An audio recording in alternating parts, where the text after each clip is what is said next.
మనము మనల్ని మనం తెలుసుకోకుండా బయట అన్ని విషయాల పట్ల ఆసక్తిని ప్రదర్శిస్తూ అన్నిటినీ తెలుసుకుని మనం తప్పుడు మార్గాలలో నడుస్తున్నాము. మన మార్గాన్ని మార్చడానికి ఎంతోమంది ఋషులు మునులు ఎన్నో ప్రయోగాలు చేసి మనకు అందించిన పురాణాలలో అతి అద్భుతమైన పురాణం బ్రహ్మాండ పురాణం. బ్రహ్మాండ పురాణం అంటే ఏదో తెలుసుకోవడం కాదు, నిన్ను నువ్వు తెలుసుకోవడము. అది బ్రహ్మాండ పురాణం. పంచభూతాలతో మనం తయారయ్యాము. ఆ రహస్యం మనకి తెలుసుకోవడం కోసమే హిందూ ధర్మములో, హిందూ పురాతన ధర్మములో ప్రతి దేవతా చేతులలో, అవునా కాదా, అలాగే రాగి రేకులలో ఈ స్వస్తిక్ మార్కుని మనకి చూపిస్తారు. నిజానికి స్వస్తిక్ అంటే ఏంటో తెలుసా అండి? ధర్మము, మనం తెలుసుకోవలసిన ధర్మము, మనం ఆచరించాల్సిన ధర్మము, మనం ప్రయాణం చేయవలసిన ధర్మము. ఇది స్వస్తిక్. స్వస్తిక్ అంటే ఏంటంటే ఈ సృష్టి ఎలా తయారైందో చెప్పే అద్భుతమైన ఒకానొక చిహ్నము, అంటే గుర్తు. ఈ స్వస్తిక్లో ఉన్నదేమిటి? ఈ సృష్టి ఎలా తయారైందో. ఇప్పుడు నన్ను మీ అందరూ చూస్తున్నారు, ఓకేనా? మీరందరూ నన్ను చూస్తున్నారు, నేను మీకు స్పష్టంగా కనపడుతున్నాను. నేను ఇంకా ఒక పర్లాంగ్ దూరం వెళ్ళిపోయాను అనుకోండి, నేను మీకు స్పష్టంగా కనపడను. అప్పుడు మీరు ఏమంటారు తెలుసుకో, అదిగో అదిగో అదిగో నీలం కలరు చీర అంటే రంగు చెప్తారు. ఇంకా నేను దూరంగా వెళ్ళిపోయాను అనుకోండి, మీకు ఒక బిందువులా కనపడతాను, అవునా కాదా? ఒక బిందువులాగా. అంటే నేను దూరం వెళ్తున్న కొద్దీ నా స్వరూపం ఏమైపోతుంది? బిందువుగా మారిపోతుంది, బిందువుగా మారిపోతుంది. కాబట్టి మీరు ఇక్కడ ఉన్నాను కాబట్టి నా స్థూల రూపం చూస్తున్నారు. నేను దూరం అయిపోతే నా సూక్ష్మ రూపమైన సూక్ష్మ బిందువుని చూస్తారు. అలా మనకి భూమిని చూడొచ్చు, నీరుని చూడొచ్చు, అగ్నిని చూడొచ్చు, వాయువుని స్పర్శ ద్వారా గ్రహించవచ్చు, కానీ ఆకాశమును చూడలేము. మనం చూసే ఆకాశం అసలు ఆకాశమే కాదు, అది మేఘాలతో కూడిన మబ్బులతో నీటితో నిండిపోయిన ఆకాశం మనకి నీలంగా కనపడుతుందే. ఆ నీలంగా కనపడేదంతా నీటితో నిండి ఉన్న ఆకాశము. అసలైన ఆకాశమునకు చేరుకున్న దేవతలు కానీ, ఋషులు కానీ, మానవులు కానీ, గంధర్వులు, కిన్నెరలు, కింపురుషులు ఎవ్వరూ లేరు. అందుకే అర్జున, కోటికొక్కరే నన్ను చేరుకుంటారు అని భగవద్గీతలో శ్రీకృష్ణ భగవానుడు అర్జునుడికి చెప్పారు. అదే మాట మళ్ళీ మనం ఇంకోసారి గుర్తు చేసుకుంటున్నాము. కాబట్టి మనము ఆకాశముని ఒక సూక్ష్మ బిందువుగా భావిద్దాము. ఒక బిందువు, అది దూరం అయిపోయే కొద్దీ ఆ బిందువు కూడా కనపడదు. అంటే ఆకాశము శూన్యము. ఆకాశం ఏంటండి? ఇంకోసారి చెప్పండి. ఆకాశము, ఆకాశము, ఆకాశము. పత్రిజీ గారు ధ్యానంలోకి వచ్చిన కొత్తలో హాయిగా కూర్చోండి, ముందు ఆయన వచ్చి కూర్చున్నారు. ఒక గంటకి ఎవరో బ్యాగ్ తీసుకొచ్చి అక్కడ పెట్టారు. ఈయన ఒక గంట మాట్లాడిన తర్వాత బ్యాగులోంచి జిప్పు తీసి, బ్యాగులోంచి వేణువు తీసి బ్యాగ్ పక్కన పెట్టేసి, కాసేపు అందరం ధ్యానం చేద్దాం, కళ్ళు మూసుకోండి అని వేణువు ఊదుతూ మనతో ధ్యానం చేయించేటప్పుడు ఆయన ఎప్పుడు ఒక్క మాట మాట్లాడేవారు. ఏం మాట్లాడేవారు తెలుసా? My dear God's, my dear friends, my dear masters, హాయిగా కూర్చుందాము, అన్నిటినీ మర్చిపోదాం, సంసారాన్ని మర్చిపోదాం, పిల్లల్ని మర్చిపోదాం, వ్యాపారాలు, ఉద్యోగాలు అన్నిటినీ మర్చిపోదాం, శూన్యములోకి ప్రవేశిద్దాం అనేవాళ్ళే కదా కదా మనం ఎస్, మహాశూన్యంలోకి ప్రవేశిద్దాము, మన గదిని కాస్తంత చీకటిగా చేసుకుందాము. పాత ప్రవచనాలు ఉన్నాయి, ప్రసంగాలు వినండి, ఎంత అద్భుతంగా ఉంటుందో. నేను బుర్రగొక్కునేదాన్ని, ఏంటి అన్నిటినీ వచ్చిన కొత్తలో ఏంటి అన్నిటినీ మర్చిపోయి శూన్యంలోకి వెళ్ళాలా, ఏముందంటే అక్కడ అనుకునేదాన్ని. నిజంగానండి, నేను ధ్యానంలోకి వచ్చిన కొత్తలో ఎక్కిరించుకునేదాన్ని, పైకి ఏమనేదాన్ని కాదు, పైకి మామూలుగానే కూర్చునేదాన్ని, లోపల మాత్రం అందరినీ ఎక్కిరించుకునేదాన్ని. ఎందుకంటే నేను ధ్యానానికి వచ్చిన కొత్త, మీకు ఇందాక చెప్పాను, ఒక పాంప్లెట్ ఇచ్చారండి, ఇంటికి వెళ్ళిపోయాను, అలాగే రూపాయని ఇంటికి వెళ్ళిపోయాను. అదేమి పైన మాత్రం ఉచితం అని చదివాను, ఇదేదో బాగుంది అనుకున్నాను, టేబుల్ మీద పెట్టేశాను, దాని గురించి మర్చిపోయాను. మర్నాడు 1 గంటకి ఏదో గుర్తు చేస్తుంది లోపల, రేపు 2ంటికి ధ్యానానికి వెళ్ళాలి కదా అని. నిజమే కదా, ఆవిడ పేపర్ ఇచ్చారు, నేను పాంప్లెట్ ఇచ్చారు, ధ్యానానికి రమ్మన్నారు, వెళ్ళలేదు, వినేసి ఊరుకున్నాను. 1:30 అవుతుంది, వెళ్దాం కదా అని చెప్పి భోంచేసేసి గబగబా తలుపులన్నీ వేసేసి తాళం వేసుకుని వెళ్ళా. పిల్లలు కాలేజీకి వెళ్ళిపోయారు, ఈయన ఆఫీస్కి వెళ్ళిపోయారు. వెళ్ళాను. నేను వెళ్ళేసరికి 4 ఉన్నారు అక్కడ, నేను కాకుండా 4. రెండు అన్నారు. కూర్చున్నాను. 2 అగరత్తులు వెలిగించారు. మీరు కింద కూర్చుంటారా కుర్చీలో కూర్చుంటారా అని అడిగారు. పర్వాలేదండి ఎక్కడైనా కూర్చుంటానన్న. ఎందుకంటే మొదటి రోజు కదా, ఏమీ తెలియదు. సరే వాళ్ళు అలారం పెట్టారు, 1 గంట కళ్ళు మూసుకుని కూర్చోవాలండి, మధ్యలో ఒకవేళ దురదలు వస్తే ఇలా గోక్కోండి కానీ కళ్ళు తెరవద్దు అన్నారు. అంటే దురదలు వస్తాయన్నమాట అని అనుకున్నాను నేను. కాళ్ళు ఏమన్నా కదపండి తిమ్మిర్లు వస్తే, చేతులు ఏమన్నా కదపండి కానీ అంటే తిమ్మిర్లు వస్తాయన్నమాట. నేను ఆ దురదలతోటి తిమ్మిర్లతోటి ఎందుకమ్మా ధ్యానం అని మనసులో అనుకున్నా. మళ్ళీ కానీ కూర్చోవాలి, ఎందుకు వచ్చిన కొత్త 4 పరిచయం అవ్వాలి కదా నాకు. నా కాన్సెప్ట్ అది కదా, 4 పరిచయం చేసుకోవాలి కదా. అందుకని నేనేం చేశానంటే పర్వాలేదు కూర్చుంటాను అన్నాను. 1 గంట అలారం పెట్టారు, మంచి వాటర్ బాటిల్ పెట్టారు, తలుపు దగ్గర వేశారు, కళ్ళు మూసుకుని కూర్చోమన్నారు. శ్వాస మీద జాస పెట్టమన్నారు.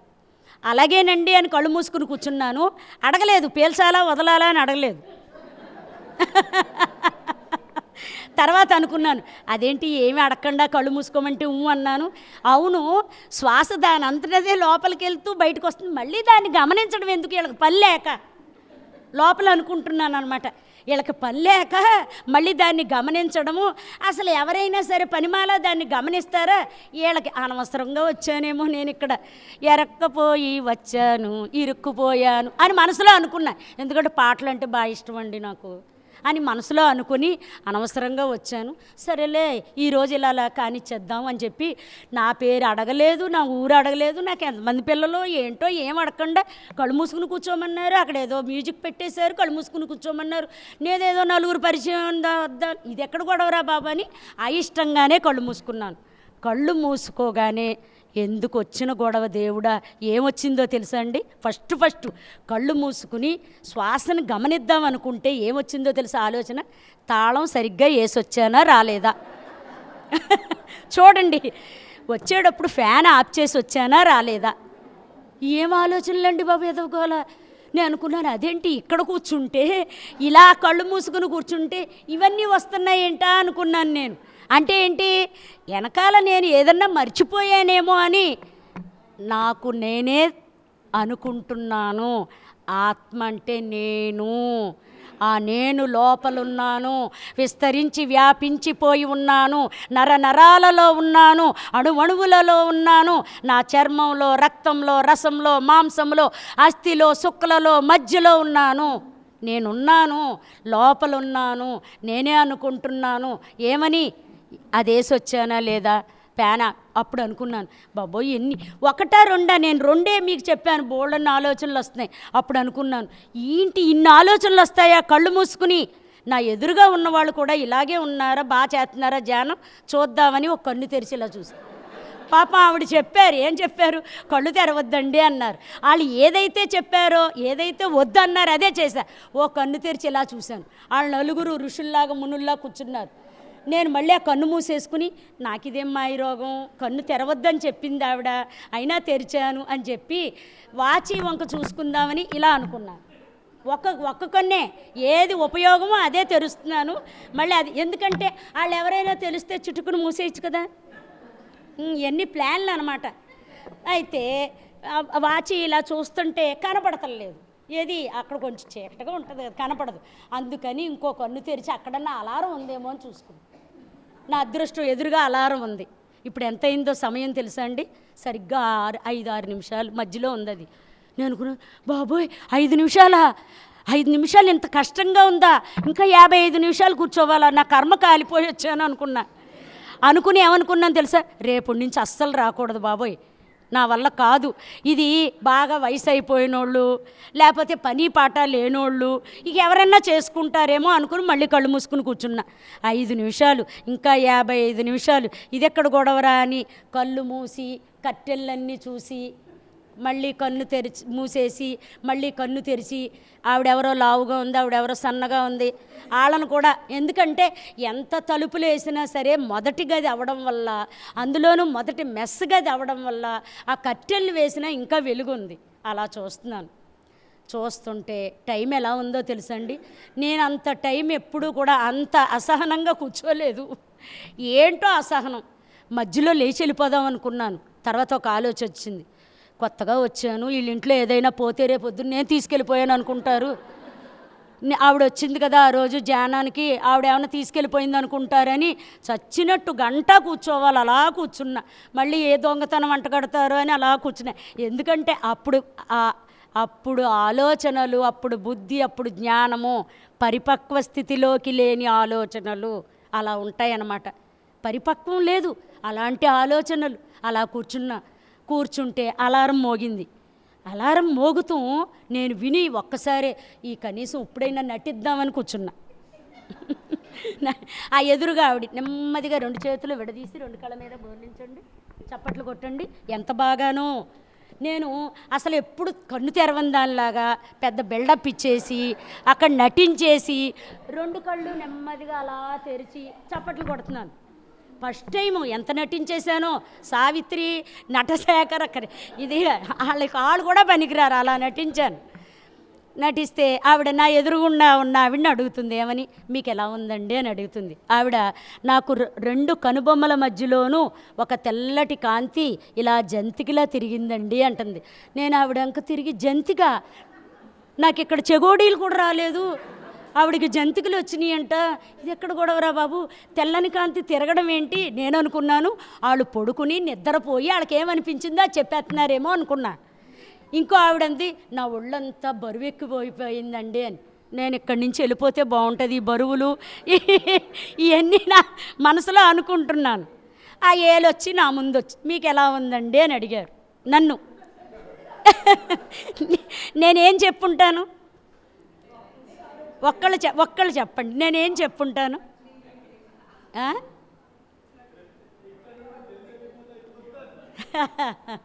నిజంగా నేను అబద్ధం ఆడలేదండి. అదేంటో తెలీదు, బాగుందని చెప్పలేదు, బాగోలేదని చెప్పలేదు, ఒక్క మాట అన్నాను, నేను రేపు నుంచి రానండి అన్నా.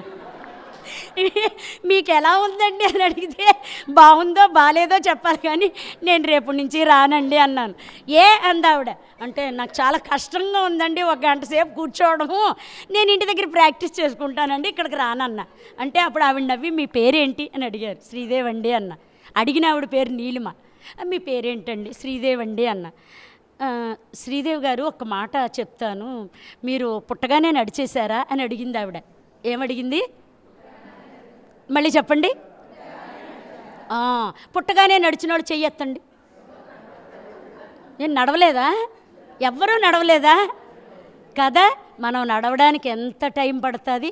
11 నెలలు, 10 నెలలు, 11 నెలలకి లేచి నుంచోవడం మొదలెడతాము. ఊతం కోసం ప్రయత్నిస్తాము. 1 అడుగు పడేటప్పుడు మనిషి మొదటి అడుగు ఎంత భయంగా వేస్తాడో, ఆ పిల్లవాళ్ళు ఎక్కడ పడిపోతారో అని. ఏ ఊతం దొరుకుతుందా అని చూస్తారు. ఊతం ఉంటేనే 1 అడుగు వేస్తారు, ఊతం లేకపోతే 1 అడుగు కూడా వేయలేరు. అవునా కాదా? పుట్టినప్పుడు 11 నెలలు పట్టినప్పుడు నడవడానికి కూర్చోగానే మనం ఋషులు మునులు అయిపోతామా? ఆలోచనలు ఆగిపోతాయా? ఏమీ ఆగవు. ప్రయాణం ప్రారంభమవుతుందన్నమాట. అంతరంగ ప్రయాణం ప్రారంభమవుతుంది. మనలోకి మనం చేరుకునే మార్గము మొదలయ్యింది. మనం దైవం కోసం చేసే ప్రయాణం ప్రారంభమైంది. ప్రారంభములో మొదటి అడుగులో ఉన్నామని తెలుసుకోవాలి. ఆవిడ మామూలుగా అడిగి వదిలేశారు. ఇంటికి వెళ్ళిన తర్వాత కళ్ళు మూసుకుని కూర్చుంటే ఇప్పుడు మీకు చెప్పే మాటలన్నీ లోపల నుంచి ఎవరో నాకు చెప్తున్నారు. అర్థమైందండి? ఆవిడ ఒక్క మాట అడిగి వదిలేరు, మీరు పుట్టగానే నడిచేశారా అని. ఆ మాటలో అంత పరమార్థం ఉందని నాకు తెలీదు. ఆ పరమార్థం అందుకే అంటున్నాను, ధ్యానంలోకి వచ్చిన వాళ్ళు ఊరికే మాట్లాడరండి. మాటల్లో పరమార్థాన్ని ఎత్తుక్కుంటారు, అంతరార్థాలని ఎత్తుక్కుంటారు. అర్థం చేసుకోండి, అవగాహన చేసుకోండి. మామూలుగా మాట్లాడితే అవి మామూలు మాటలు, మనం మాట్లాడితే వేదములు వేదములు వేదములు వేదములు మన నోటి నుంచి వచ్చేయి. పత్రిజీ గారు మనకిచ్చిన సందేశాలన్నీ వేదములలో ఉన్న విషయములే, వేదములలో ఉన్న విషయాలు. కాబట్టి మనం ఇప్పుడు ఆచరించే అన్నీ కూడా వేదములలో ఉన్నవే మనం ఆచరిస్తున్నాము. అంటే శ్వాస మీద ధ్యాస అంటే వేద విద్య. ఏం విద్య అండి? వేదములలో చెప్పబడిన విద్య అందరూ ఆచరించలేరు. అందుకే ఈ సూర్యారావుపేటలో ఎంతోమందికి చెప్పారు. ఎవరు? వెంకటేశ్వరరావు గారు. నా ఎస్టిమేషన్ 450-500 వస్తారండి అని. నేనేమన్నానో తెలుసా అండి? ఫోన్లో అర్హత గల వాళ్ళే వస్తారండి అన్నాను. అడగండి, ఒకసారి అడగండి, మీరు అడగండి ఆయన్ని. వెంకటేశ్వరరావు గారు, మీరు అసలు ఇంతమంది వస్తారు అంతమంది వస్తారని నాకు చెప్పొద్దు. ఎవరికైతే అర్హత ఉంటుందో వాళ్ళందరూ వచ్చి కూర్చుంటారండి అన్నాను నేను. అర్హత లేని వాళ్ళు ఈ ప్రాంతంలోకి రాలేరు. ఆ అర్హత కూడా మనకి ఒక దైవశక్తితో మాత్రమే వస్తుంది. అది గమనించండి మీరు. దైవశక్తితోటే మనకి అర్హత వస్తుంది. కళ్ళు మూసుకుని కూర్చున్నామంటే ఆషామాషి కాదండి. పూర్వకాలంలో తపస్సు, ఇప్పుడు ధ్యానము. అదే పూర్వాశ్రమాలలో, ఏది సత్యయుగాలలో ఆ కాలం నాడు ఏం చెప్పారో తెలుసా? బ్రహ్మ విద్య, శ్రీ విద్య, ప్రాణ విద్య అని పిలిచేవారండి. ఇప్పుడు అలా పిలిస్తే అందరూ అపహాస్యం చేస్తారు, ఎగతాళి చేస్తారు, ఎక్కిరిస్తారు. ఉదాహరణకి మనం శ్వాస మీద ధ్యాస అంటున్నాం. లేదు, ఇదే తపస్సు అని పేరు పెట్టారు అనుకోండి. పోని కాసేపు అనుకుందాం. తపస్సు అని పెట్టారు అనుకోండి. నేను 16 సంవత్సరాల క్రితం, పిల్లలు ఇంకా చదువుకుంటున్నారు, ఏమండి నేను తపస్సు చేసుకోవడానికి వెళ్తున్నానంటే మా వారు ఒప్పుకుంటారా? నీకేం పోయే కాలమే, పిల్లలు పెళ్ళిళ్ళు అవ్వలేదు, అప్పుడే తపస్సుకి వెళ్ళిపోతున్నాం అంటారా? అనరా కదా. అందుకని తపస్సు అనే మాట ఇప్పుడు వాడుకలో ఉపయోగం ఉండదు సరికదా. ఎగతాళి చెయ్యబడుతుంది, ఎక్కిరిస్తారు. అందుకే మహానుభావులు ఎంతమంది రచన చేసి దీన్ని ధ్యానము అని పేరుతో పిలిచారో మీకేం తెలుసు? మీకు తెలియని విషయాలు చాలా ఉన్నాయి. ఈరోజు అన్నీ చెప్తాను నేను. ఆషామాషిగా పెట్టబడిన పేర్లు కాదండి ఇవి. దయచేసి ఎవ్వరూ వెళ్ళొద్దు. ఎందుకో తెలుసా? మీరిప్పుడు కూర్చుని ఇక్కడ ధ్యానము చేయిస్తూ ఈ క్లాసు వింటుంటే ఉపయోగాలన్నీ మీకే కానీ నాకు కాదు. అది మాత్రం యథార్థం. నేను ఇక్కడ చెప్పి వెళ్ళిపోతాను. ఇక్కడ జరిగే సర్క్యూట్ జరుగుతుంది, శక్తి సర్క్యూట్ జరుగుతుంది.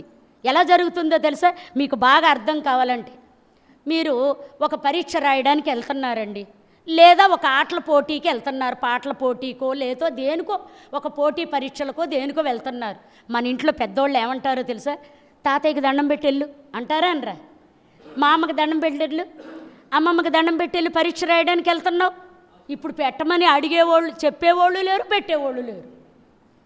అలా వీళ్ళు వంగి కాళ్ళకి దండం పెట్టినప్పుడు, వాళ్ళ చేతులు శిరస్సు మీద పెట్టినప్పుడు ఒక సర్కిల్ ఏర్పడుతుందట. సర్కిల్ మీరు గమనించండి ఒకసారి. వాళ్ళు శిరస్సు మీద ఇలా వంచి పెడతారు, వీళ్ళు ఇలా వంగుతారు. ఇద్దరు వంగినప్పుడు ఒక సర్కిలు, ఒక శక్తి సర్క్యూట్ అవుతుందట. సర్క్యూట్ అంటే ఒక శక్తి ప్రకంపన జరుగుతుంది, ఒక శక్తి ఒక పూర్ణముగా తిరుగుతుంది. అప్పుడు వాళ్ళు ఇచ్చిన దీవెనలలో శక్తి ప్రవేశించి మనకి అక్కడ ఉన్న అడ్డంకులన్నీ తొలగిపోతాయట. హిందూ ధర్మంలో ప్రతీదీ కూడా యథార్థముగా చెబుతున్నాను. యథార్థం అండి. హిందూ సనాతన ధర్మంలో మనం ఆచరించేవన్నీ మన పెద్దలు పెట్టినవే. ఆచరించి చూడండి, అద్భుతముగా ఉంటుంది. కాబట్టి ఇక్కడ ఏం చెప్పారంటే శూన్యము, ఆకాశము శూన్యము. ఇప్పుడు ఈ ఆకాశము నుంచి, ఈ శూన్యముగా ఉన్న ఆకాశము నుంచి మొట్టమొదట పుట్టిన శక్తి వాయువు.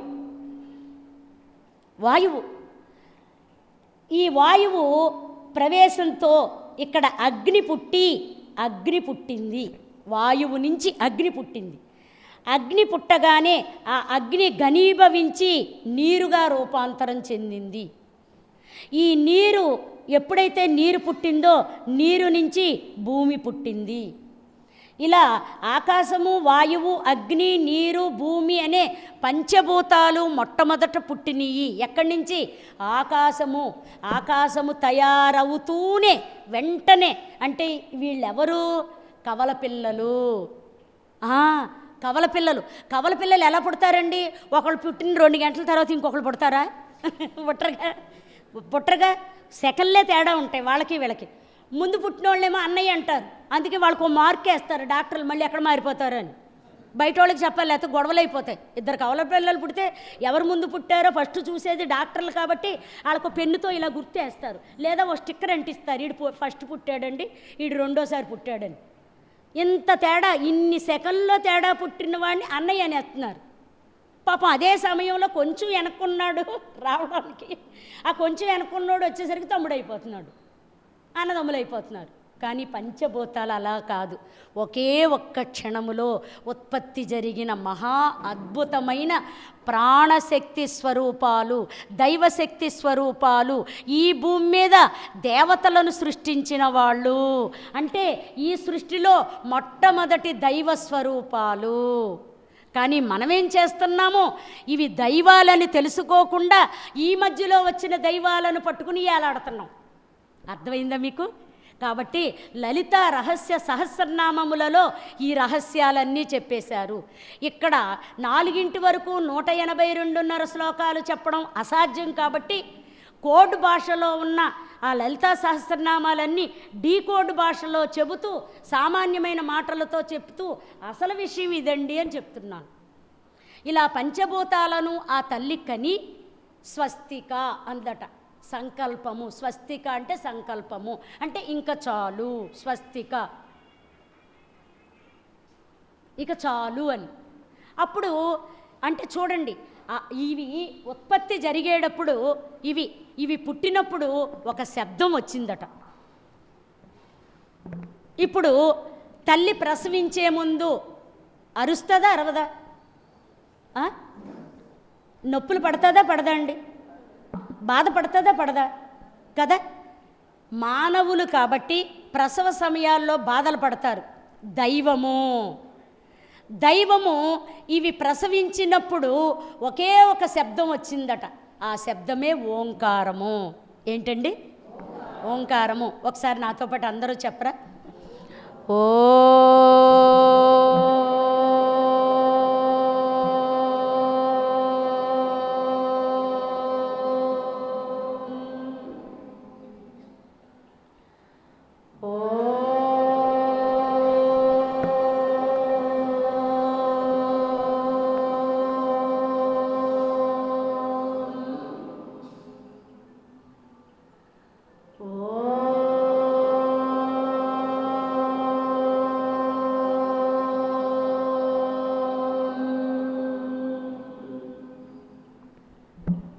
వీటి ఉత్పత్తి జరిగినప్పుడు అక్కడ వెలువడిన శబ్ద పరబ్రహ్మము ఓంకారము. అది విన్నవాళ్ళు ఉన్నారు, వీటిని చూసిన వాళ్ళు ఉన్నారు. కళ్ళతో చూసిన వాటిని స్మృతులు అంటారు, విన్న వాటిని శృతులు అంటారు. అలా వాళ్ళు చూసినవి విన్నవి 4 వేదాలలో రాశారు. మొట్టమొదట భూమి మీద ఓంకారమును విన్నవాళ్ళు వశిష్ఠుడు. ఎవరండి? వశిష్ఠుడు. అందుకే ఋషులలో అగ్రతాంబూలం ఎవరికి ఇవ్వాలి అని అనుకుంటే వశిష్ఠుల వారికే ఇస్తారట అగ్రతాంబూలం. ఎందుకంటే ఆయన అంత తపస్సు చేసి సృష్టి ప్రారంభంలో ఏం జరిగిందో తెలుసుకున్నారు వశిష్ఠుల వారు. అందుకే ఇప్పుడు వశిష్ఠుల వారు భార్య ఎవరండి? వశిష్ఠుడు భార్య ఎవరు? చెప్పండి, మళ్ళీ అనుమానం కదా. అరుంధతి. ఇప్పుడు మానవులు హిందువులుగా వివాహం చేసుకుంటున్నప్పుడు వివాహం తంతు అంతా పూర్తయిపోయిన తర్వాత మనని బయటికి తీసుకెళ్ళి ఎవరిని చూపిస్తారు? ఎందుకు? ఇప్పుడు తాళి కట్టడం, తలంబరాలు పోయడం అన్నీ అయిపోతాయి, యజ్ఞం అయిపోద్ది, పిల్లతో కాస్త అన్నం, ఏదో ఏ కార్యక్రమాలు అయితే అన్నీ చేయించేస్తారు. చేయించేసి వీళ్ళందరినీ తీసుకెళ్ళి అరుంధతి నక్షత్రం చూపిస్తారు. ఎందుకు చూపిస్తారో తెలుసా మీకు? వీళ్ళు కనపడపోయిన మళ్ళీ ఫోటోలు దానికో షీటు స్పెషల్ షీటు, ఇలా పిల్లోడు పిల్ల ఇలాగా కింద అరుంధతి నక్షత్రము చెప్పాలి కదా. మనకి ట్యాగ్ లైన్ ఒకటి ఎడుతుంది కదా ఈ మధ్య అన్ని ట్యాగ్ లైన్లే కదా. సినిమా వచ్చి దానికో ట్యాగ్ లైన్, ఫోటోలు వచ్చి దానికి ట్యాగ్ లైన్స్ కదా. కానీ ఇందులో ఉన్న పరమార్థం కూడా ఎవరికీ తెలియదు. ఆ అరుంధతి అనే ఆవిడ పేరు అసలు అక్షమాల. ఆవిడ ఒక శూద్ర జాతి స్త్రీ. వశిష్ఠుడి యొక్క ఆశ్రమంలో ఆ ఆశ్రమం శుభ్రం చేస్తూ అతనికి కావలసిన ఆహార పదార్థములు పాలు పళ్ళు సమకూరుస్తూ ఉండే ఒక శూద్ర జాతి వనిత స్త్రీ. అయితే ఎంతో వశిష్ఠుల వారు చేసే తపస్సుకి అబ్బురపడుతూ ఆశ్చర్యపోతూ ఆనందపడుతూ ఉంటుందట. నాకు కూడా నేర్పితే బాగుండునని మనసులో ఎన్నోసార్లు అనుకుంటుందట. అలా ఉన్నప్పుడు వశిష్ఠుల వారు ఆయన చెప్పారట, నాకు ఏ విధమైన భంగము తపస్సుకి భంగం కలగకుండా నువ్వు నన్ను రక్షిస్తానంటే నేను తీవ్రమైన తపస్సు చేయదలుచుకున్నాను. అలాగే స్వామి అని మాట ఇచ్చిందట. మీకు ఎలాంటి భంగం కలగకుండా ఆశ్రమం చుట్టూరే నేను కాపలా కూడా కోస్తాను రాత్రి పగలు, మీకు ఎలాంటి తపోభంగం కలిగించనందట. సరే అని చెప్పి ఆయన తపస్సులో కూర్చున్నారు. వేల సంవత్సరాలు అయిపోయింది. 1000 సంవత్సరాలు తపస్సులో కూర్చున్నారు. ఆ తపస్సులో కూర్చున్న తర్వాత తపస్సు నుంచి బయటకు వచ్చిన తర్వాత దేదీప్యమైన కాంతితో అద్భుతమైన జ్ఞానముతో అలరారిపోతున్నారట. ఎవరు? అగస్త్యుల వారు. తపస్సులో అంత శక్తి ఉంటుంది, అంత జ్ఞానం ఉంటుంది. ఓంకారాన్ని దర్శించారు ఆయన. సృష్టి ప్రారంభంలోకి వెళ్ళారు. సూక్ష్మంగా సృష్టి ఎలా ప్రారంభమైందో కూడా చూసేశారు. అయితే తపస్సు చాలించిన తర్వాత పిలిచారంట అమ్మాయిని. పిలిచి, నువ్వు అంత అనుకూలమైన వాతావరణం ఇచ్చావు కాబట్టి నేను తపస్సు నిరాటంకంగా చేసుకున్నాను కాబట్టి నీకు ఏదైనా వరం ఇస్తాను కోరుకో అన్నారట. ఏమన్నారు? నీకు ఏదైనా వరం ఇస్తాను కోరుకో అన్నారట. సరేనండి, మీరు కోరుకోమన్నారు కాబట్టి కోరుకుంటున్నాను, నన్ను పెళ్లి చేసుకోండి అని అడిగిందంట. ఈయన అన్నాడు, అది ఎలా కుదురుతుంది? నేను ఆజన్మ బ్రహ్మచారిని, నాకు వివాహం నిషిద్ధము, నేను చేసుకోను, ఇది తప్ప నువ్వు ఇంకేదైనా అడుగంటే మీరు అడిగారు కాబట్టి అడుగుతున్నాను, నాకు ఇంకేం అక్కర్లా, నన్ను పెళ్లి చేసుకోమని అడిగింది. పెళ్లి చేసుకోమని అడిగితే ఈయనకి అర్థం కాల. పాపం మాట ఇచ్చాడు, ఏదైనా కోరుకోమని అడిగాడు. ఈవిడ మళ్ళీ అడిగినా అదే మాట, మళ్ళీ అడిగినా అదే మాట. అప్పుడు చెప్పాడంట, నేను బ్రాహ్మణ జాతి పురుషుడిని, నువ్వు శూద్ర జాతి స్త్రీ, మన ఇద్దరికి వివాహం ఎలా జరుగుతుంది? ఇది నిషిద్ధము, జరగదు అంటే, లేదు లేదు, నేను ఎన్ని జన్మలైనా సరే వివాహం చేసుకొని మీకోసం వెయిట్ చేస్తాను అందంట. అయితే నువ్వు తట్టుకుంటానంటే ఇక్కడిక్కడే నీ జన్మ పరిహారం అయిపోయేటట్టు చేస్తాను అన్నారట. నేను దేనికైనా సిద్ధమే అందట. నిన్ను మార్చి మసి చేసేస్తాను అన్నారట. సిద్ధమే అందట. వెంటనే ఒక అగ్నిని పుట్టించి ఆవిడ్ని మార్చేశారు. అగ్నిలో దహింపజేశారు. మళ్ళీ పునర్జన్మ వచ్చేసింది ఆవిడికి. వెంటనే మహర్షులు తలుచుకుంటే ఎంత అండి, వెంటనే పునర్జన్మ వచ్చింది. పునర్జన్మ రాగానే ఇప్పుడు వివాహం చేసుకుంటారా అని అడిగితే అప్పుడు కూడా నువ్వు శూద్ర జాతిలోనే పుట్టావు, కుదరదు అన్నారట. సరే, మళ్ళీ ఈ జన్మ వద్దు, నాకు ఇంకో జన్మలోకి ప్రవేశపెట్టిండని మళ్ళీ ఆవిడ్ని అగ్నిలో దహింపజేశారు. అలా 6 జన్మల్లో ఆవిడ్ని అగ్నిలో దహిస్తే 7వ జన్మలో బ్రాహ్మణ వనితగా పుట్టిందట. బ్రాహ్మణ వనితగా.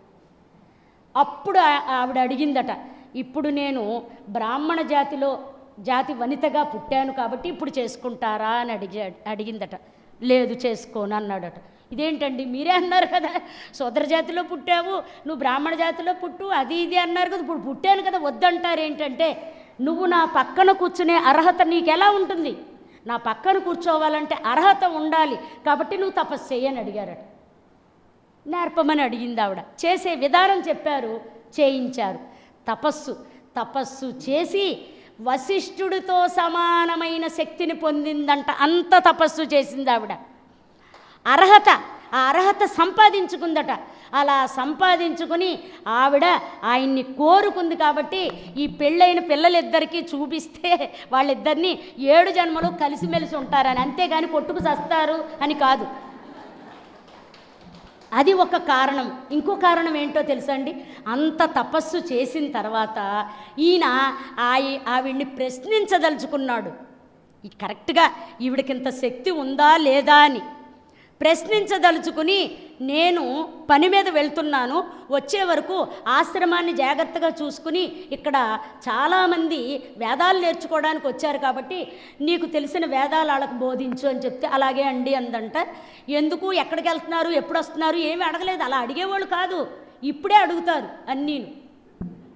ఇప్పుడు ఎక్కువ కదా అక్కర్లేని మాటలు. ఆయన వెళ్ళిపోయారు తపస్సు చేసుకోవడానికి. ఈవిడ ఆశ్రమంలో వేదాలు నేర్పుతుంది అందరికీ.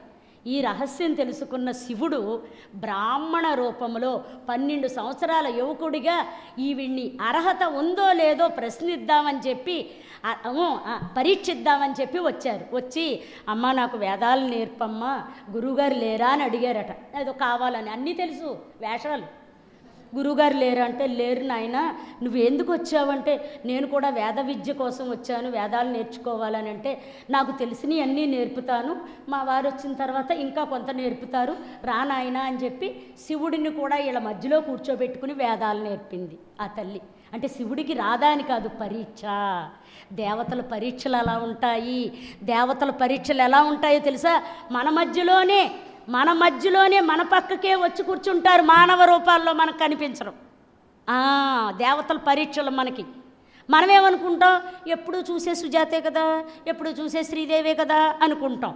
ఆ సుజాతలో, ఆ శ్రీదేవిలో ఆ క్షణంలో దైవం ప్రవేశించిందని మనకు తెలియదు. పిచ్చిమోహాలం కదా. ఓసారి గట్టిగా చప్పట్లు కొడతారా? ఇప్పుడు ఎందుకు కొట్టారు పిచ్చిమొహాలు అన్నానా? మీరు పిచ్చిమొహాలు, బంగారు కొండలు, మీరు బంగారు కొండలు. కాబట్టి ఇప్పుడు పిచ్చిమొహాలు కాదు, ఒక విధంగా చెప్పాలంటే పిచ్చిమొహాలమే. మనకు కూడా పిచ్చి. ఏం పిచ్చో తెలుసా? ఆధ్యాత్మికత అనే పిచ్చి, ధ్యానం అనే పిచ్చి పట్టుకుంది మనకి, సాధన అనే పిచ్చి పట్టుకుంది. అందుకే భానుమతి పిచ్చి పిచ్చి పిచ్చి, రకరకాల పిచ్చి, ఏ పిచ్చి లేకుంటే. ఎంత అద్భుతమైన పాట కదా. ఇది కూడా పిచ్చే. మనం చూసేవాళ్ళకి పిచ్చోళ్ళ కనపడతాం, వీళ్ళకి పని పాట లేదు, కళ్ళు ముసుగుని కూర్చుంటారు, ఎప్పుడు చూసినా పిచ్చోళ్ళు అంటారు కదా. నిజంగా ఇది కూడా పిచ్చే. అక్కడ పిచ్చి, ఇక్కడ పిచ్. పిచ్చి అంటే ఏంటండి? అటు 11 మంది, ఇటు 11 మంది ఆడుకుంటారే, అలా లోపల ఉన్నవన్నీ ఆడుకుంటూ ఉన్నప్పుడు ఈ ఆటలన్నీ కట్టిపెట్టి మనసనే ఆటగాడిని నొక్కిపెట్టి ఉంచే అద్భుతమైన ఆట. సామాన్యమైన ఆట కాదండి ఇది. అన్ని ఆటలు అయిపోయిన తర్వాత చివర ఆడుకునే ఆట. అలా అరుంధతీదేవి స్వయముగా శివుడికి తనకున్న, అంటే శివుడు ఎందుకు వచ్చాడు? నాలెడ్జ్ని పరీక్షించడానికి వచ్చాడు. ఆమెకి ఎంతుందో జ్ఞానము, ఆమెకి శక్తి. అంటే ఏది వశిష్ఠుల వారు భార్యగా ఆవిడికంత అర్హత ఉందా అని ప్రశ్నించడానికి, పరీక్షించడానికి వచ్చారు పరమశివుడు. అయిపోయింది, విద్యలన్నీ బోధించింది. ఎంతో కాలం గడిచిపోయింది. వెళ్ళిన ఆయన వచ్చారు, తిరిగి వచ్చారు. తిరిగి రాగానే అందరి మధ్యలో ఉన్న శివుణ్ణి చూసి ఆశ్చర్యపోయారు. ఎందుకంటే వాళ్ళు థర్డ్ ఐ మాస్టర్లు. వీళ్ళు ఏం చేస్తారు? కొంతమంది కనిపించకుండా ఉంటారు. మాయ, మహామాయ, మహాసత్వ, మహాశక్తి, మహారథి, మహాభోగ, మహేశ్వర్య, మహాబల, మహాబుద్ధి, మహాసిద్ధి, యోగిని, గణసేవిత. లలితా సహస్రనామాల్లో ఉన్న అన్నీ కూడా మీకు ఈ 4 గంటల వరకు చెప్పేస్తాను. ప్రతీదీ చెప్పకపోవచ్చు. ఏమండి రేపు పరీక్షల్లో ఏమొస్తాయో వెరీ వెరీ ఇంపార్టెంట్ పెట్టరండి అని గైడ్ ఇస్తారు కదా, ఆ గైడ్ చెప్తాను అనమాట. షార్ట్ కట్లో షార్ట్ మెథడ్స్ అన్నీ. కాబట్టి అలా పరీక్షించడానికి వచ్చిన ఆయనకి ఈమె వేదాలు నేర్పిస్తుంది. తిరిగి వస్తాడు ఆయన. వచ్చిన తర్వాత ఈ ఋషిని చూసి, ఏది వశిష్ఠుల వారిని చూసి చిరునవ్వు నవ్వుతారు. అప్పుడు వశిష్ఠుల వారు, ఏంటి స్వామి మాకు ఈ పరీక్షలు అంటారు. లేదని తన నిజ రూపంలోకి వచ్చేస్తే ఆ అరుంధతి మాత ఆశ్చర్యపోతుంది, శివుణ్ణి చూసి ఆశ్చర్యపోతుంది. స్వామి మీరా అంటుంది. లేదు అరుంధతి, కేవలం నేను కూడా విన్న విషయాలు మళ్ళీ వినడానికి వచ్చాను అంతే అంటారు. ఎంత బాగుందో చూడ, కొట్టండి ఒకసారి చప్పట్లు. నేను ఆల్రెడీ తెలుసుకున్న వాటినే మళ్ళీ నీ నోటి ద్వారా ఎంత బాగుంటాయో తెలుసుకోవడానికి వచ్చాను అంటారు. ఆమెకి ఎంత ఆనందం కలుగుతుందో ఈ మాట. ఏమన్నాడు ఆయన? తెలిసిన విషయాలే నీ నోటి నుంచి మరొకసారి విందామని వచ్చాను. అవి అమృత వాక్కులు అంటే అవి మంచి మంచి మాటలు. అలాగా, అంతేగాని నేను ఎంతసేపు ధ్యానం చేస్తాను నీకు తెలుసా, నేను అసలు థర్డ్ ఐ మాస్టర్ నా బోల్డ్, ఇలా మాట్లాడకూడదు. ఇంతకంటే గొప్ప వాళ్ళు ఉంటారు, అవునా కాదా? మనం ఎప్పుడూ గొప్పతనం ప్రదర్శించకూడదు. అందుకే అన్నీ ఉన్న అమ్మ ఆకు అమ్మయ్య అంటే మీకు అన్నీ తెలుసు అనమాట. అన్ని విషయాలు తెలుసు కదా. ఓకే, ఇలా పరమశివుడు చెప్పేసరికి అరుంధతి వశిష్ఠులు ఆశ్చర్యపోతారు. అప్పుడు అడుగుతాడు ఆయన, ఇది జాగ్రత్తగా వినండి, ఎందుకో తెలుసా? ఇప్పుడు అరుంధతి నక్షత్రం అందరూ చూస్తున్నారు, దాని వెనకాల ఉన్న కథ మీ అందరూ వెళ్ళి చెప్పాలి, అక్కడ మీరు చెప్పాలి, అందుకని శ్రద్ధగా వినాలి. ఇప్పుడు ఏదైనా ఒక వరం కావాలి, ఏదైనా ఒక వరం ఇస్తాను కోరుకో అంటారు. ఎవరు? పరమేశ్వరుడు అరుంధతిని. అప్పుడు అరుంధతి ఒక చిత్రమైన వరం అడుగుతుంది. ఏమడుగుతుందో తెలుసా? ఈ సృష్టిలో మానవులు వివాహాలు జరిగితే ఆయా మానవుల ఆ దంపతులను మొట్టమొదట చూసే భాగ్యం నాకు కలిగించండి అని అడుగుతుంది. ఏమడిగింది? భూమి మీద వివాహం చేసుకునే వధూవరులను మొట్టమొదట చూసే భాగ్యం నాకు కలిగించండి, అందుకని బయటికి తీసుకొచ్చి ఓపెన్ ప్లేస్లో నిలబడతారు వీళ్ళిద్దరిని. ఎందుకు? వీళ్ళిద్దరు ఆవిడని చూడడం కాదు, ఆవిడ వీళ్ళని చూసి మురిసిపోతుందట. మరి ఈ రహస్యం మనం పంతులు గారు చెప్తున్నారా? మనకి చెప్పరు. మనం ఇచ్చే డబ్బులు ఎప్పుడు డబ్బులు ఇస్తారా అని కూర్చుంటారు. చెప్పరండి, ఎక్కడా చెప్పరు. ఎందుకు చెప్పరో తెలుసా? ఇది ఆధ్యాత్మికత. ఈ స్టోరీ అందరూ కూడా కల్పితం అనుకుంటారు, ఇది యథార్థం అని ఎవరికీ తెలియదు. ఆ యథార్థం యోగులకు మాత్రమే తెలుస్తుంది. యోగులకు ప్రతి దానిలో ఉన్న పరమార్థం తెలుస్తుంది. సామాన్యమైన భక్తులకు పరమార్థం తెలియదు, ఉట్టి అర్థం మాత్రమే తెలుస్తుంది. యథార్థానికి ఆవిడ కోరిక, ఆవిడేం చెప్పింది? ఈ సృష్టి ఉన్నంతకాలము, భూమి ఉన్నంతకాలము, ఈ కలియుగంలో ఎంత బాగా అడుగుతుందో ఆవిడ. ఈ భూమి ఉన్నంతకాలం, ఈ సృష్టి ఉన్నంతకాలం, ఈ కలియుగంలో నూతన వధూవరులను చూసే భాగ్యాన్ని నాకు కలిగించమని అడుగుతుంది. దీంట్లో ఇంకో కిటుకుంది, ఏంటో తెలుసా మీకు? ఆవిడ అడగకుండానే లాంగ్ లైఫ్ అడిగింది. నాకు ఎక్కువ జీవితాన్ని ఇమ్మని అడగలా, తెలివిగా అడిగింది. ఆ తెలివికి ఆశ్చర్యపోయారు పరమేశ్వరుడు. ఆవిడ ఎంత తెలివిగా అడిగిందో చూడండి. అంటే ఈ భూమి ఉన్నంత వరకు నేను ఉంటాను. ఆ కాన్ఫిడెన్స్ ఎవరికి వస్తుంది? గట్టిగా చప్పట్లు కొట్టండి, ఇంకా గట్టిగా, ఇంకా గట్టిగా.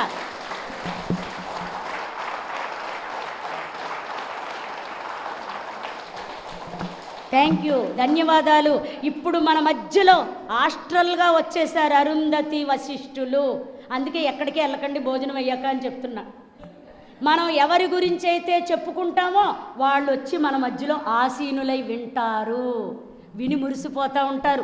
మన గురించి మాట్లాడుకుంటున్నారు, అక్కడ భూమి మీద మన గురించి కూడా మాట్లాడుకుంటున్నారు అని మనం పిలవకుండా వచ్చేవాళ్లే దేవతలు. కానీ మనుషులు ఏమంటారు తెలుసా? పిలవను పేరంటానికి వెళ్ళకూడదమ్మా అంటారు. ఏది? మనుషులు బుద్ధి. పిలవకుండా వచ్చేవాళ్ళు దేవతలు. వాళ్ళని పిలవాల్సిన అవసరం లేదు. కళ్ళు మూసుకుని కూర్చుంటే కృష్ణుడు కనపడుతున్నాడు, కళ్ళు మూసుకుని కూర్చుంటే రాముడు కనపడుతున్నాడు, కళ్ళు మూసుకుని కూర్చుంటే మహావతార్ బాబాజీ కనపడుతున్నారు. వాళ్ళు పిలవకుండా వచ్చే దేవతలు, యోగులు, ఋషులు, అవధూతలు, సృష్టిలో ఉన్న అద్భుతమైన వారు, శక్తివంతులు, ఆధ్యాత్మిక సాధకులు. మానవులు కాదాళ్ళు, పరమాత్మ శరీరదారులు. గుర్తుపెట్టుకోండి మీరు. మనం తెలుసుకోవలసిన విషయాలు ఎన్నో ఉన్నాయి కాబట్టి ఇక్కడ అదే చెప్తున్నా. మనోరూపేక్ష కోదండ పంచతన్మాత్ర సాయక నిజారుణ ప్రభాపూర మధ్య బ్రహ్మాండ మండల. మానవుని యొక్క శరీరములో గుజ్జు ఉంటుంది. గుజ్జు అంటే మాంసము. మనం తినే ఆహారము రక్తముగా కొంత మారుతుంది, మాంసముగా కొంత మారుతుంది. అస్థి అంటే ఎముకకి శక్తిని ఇస్తుంది, నరాలు తయారవుతాయి. మనం తినే ఆహారం ద్వారానే శరీరములో ఇంద్రియాలన్నీ తయారవుతూ ఉంటాయి. తల్లి గర్భములో 9 మాసాలు 9 నెలల 9 రోజులు తల్లి తీసుకునే ఆహారము అండము అంటే గుడ్డు. అండము ముందు గుడ్డుగా ఉంటుందట, గుడ్డు తయారవుతుంది. ఇది ఈ గుడ్డులోకి ఆత్మ వచ్చి ప్రవేశిస్తుంది. గుడ్డులోకి ఆత్మ వచ్చి ప్రవేశించిన తర్వాత అవయవాలు మొదలవుతాయి. అప్పటి వరకు అవయవాలు మొదలవ్వు. ఎందుకు మొదలవ్వో తెలుసా? ఇప్పుడు ఇక్కడ తయారవుతున్న మానవుడు కిందటి జన్మలో ఎవరినైనా బండముక్కు అని ఎక్కిరించాడు అనుకోండి, ఆ బండముక్కు తయారవుద్దు లోపల. ఎస్, అలా 100,000 జన్మలు వస్తాం మనం. 100,000 లక్షల జన్మలు మనం ఏదైతే ఎక్కువగా హాస్యము, అపహాస్యం చేశాము. అపహాస్యము, అపహాస్యంలో అప తీసేసి అక్కడే రా పెట్టండి, ఏమవుద్ది? అమ్మయ్య. ఈ రహస్యం తెలుసుకుంటే ఎవరిని అపహాస్యము చెయ్యము. కాబట్టి మన జన్మకు కారణం మనమే, మన శరీరానికి కారణం మనమే, మన రోగాలకు కారణం మనమే.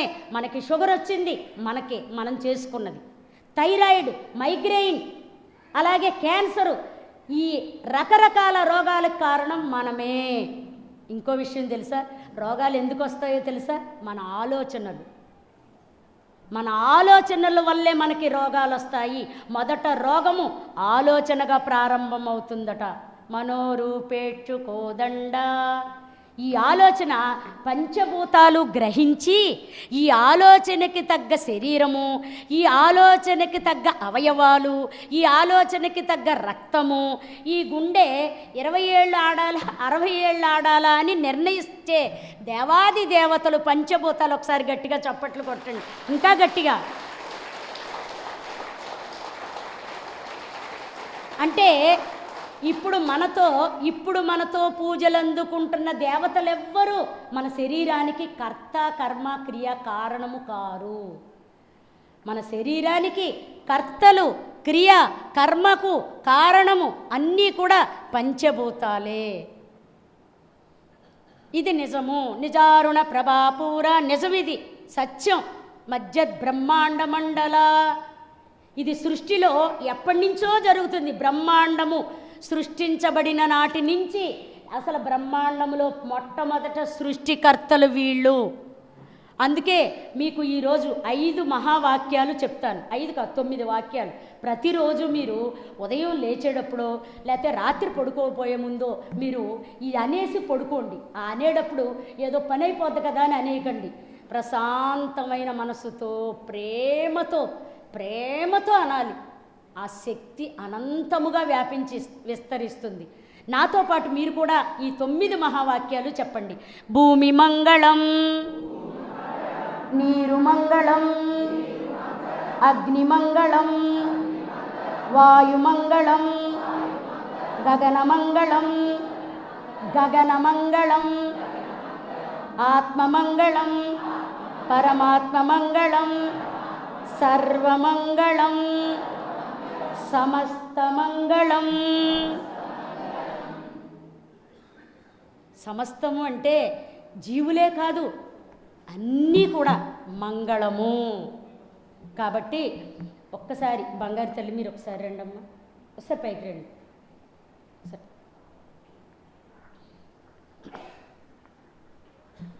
ప్రతిరోజు నేను ఇప్పుడు చెప్పిన 9 వాక్యాలు చక్కగా ప్రతిరోజు అనుకోండి, ఉదయం లేవగానే లేదా రాత్రి పడుకోబోయే ముందు. కాబట్టి మీ పేరేంటి? ఏంటిది? నా పేరు ఎందుకు పెట్టుకుంది ఈవిడ? నేను ఎలాగ పెట్టేసుకున్నాను కదా, మళ్ళీ ఎందుకు పెట్టుకుంది ఈవిడ? కాబట్టి ఇప్పుడు శ్రీదేవి గారు వచ్చారు స్టేజ్ మీదకి.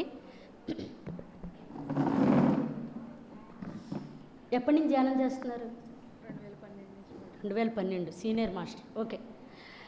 శ్రీదేవి గారు శక్తివంతమైన స్వరూపమా? ఈ కుర్చీ శక్తివంతమైన స్వరూపమా?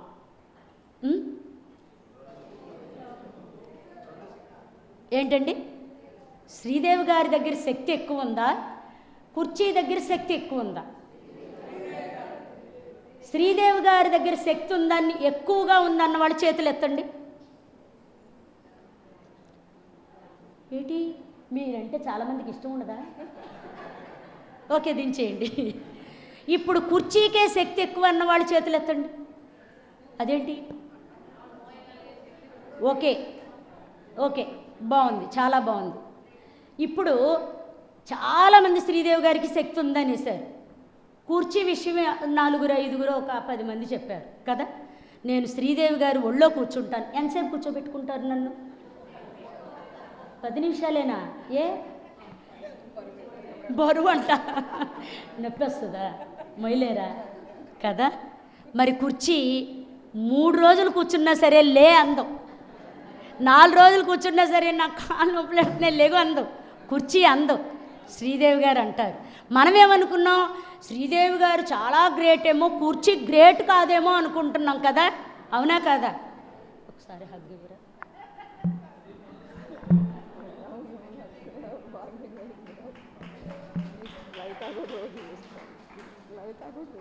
అవునా, థ్యాంక్ యూ.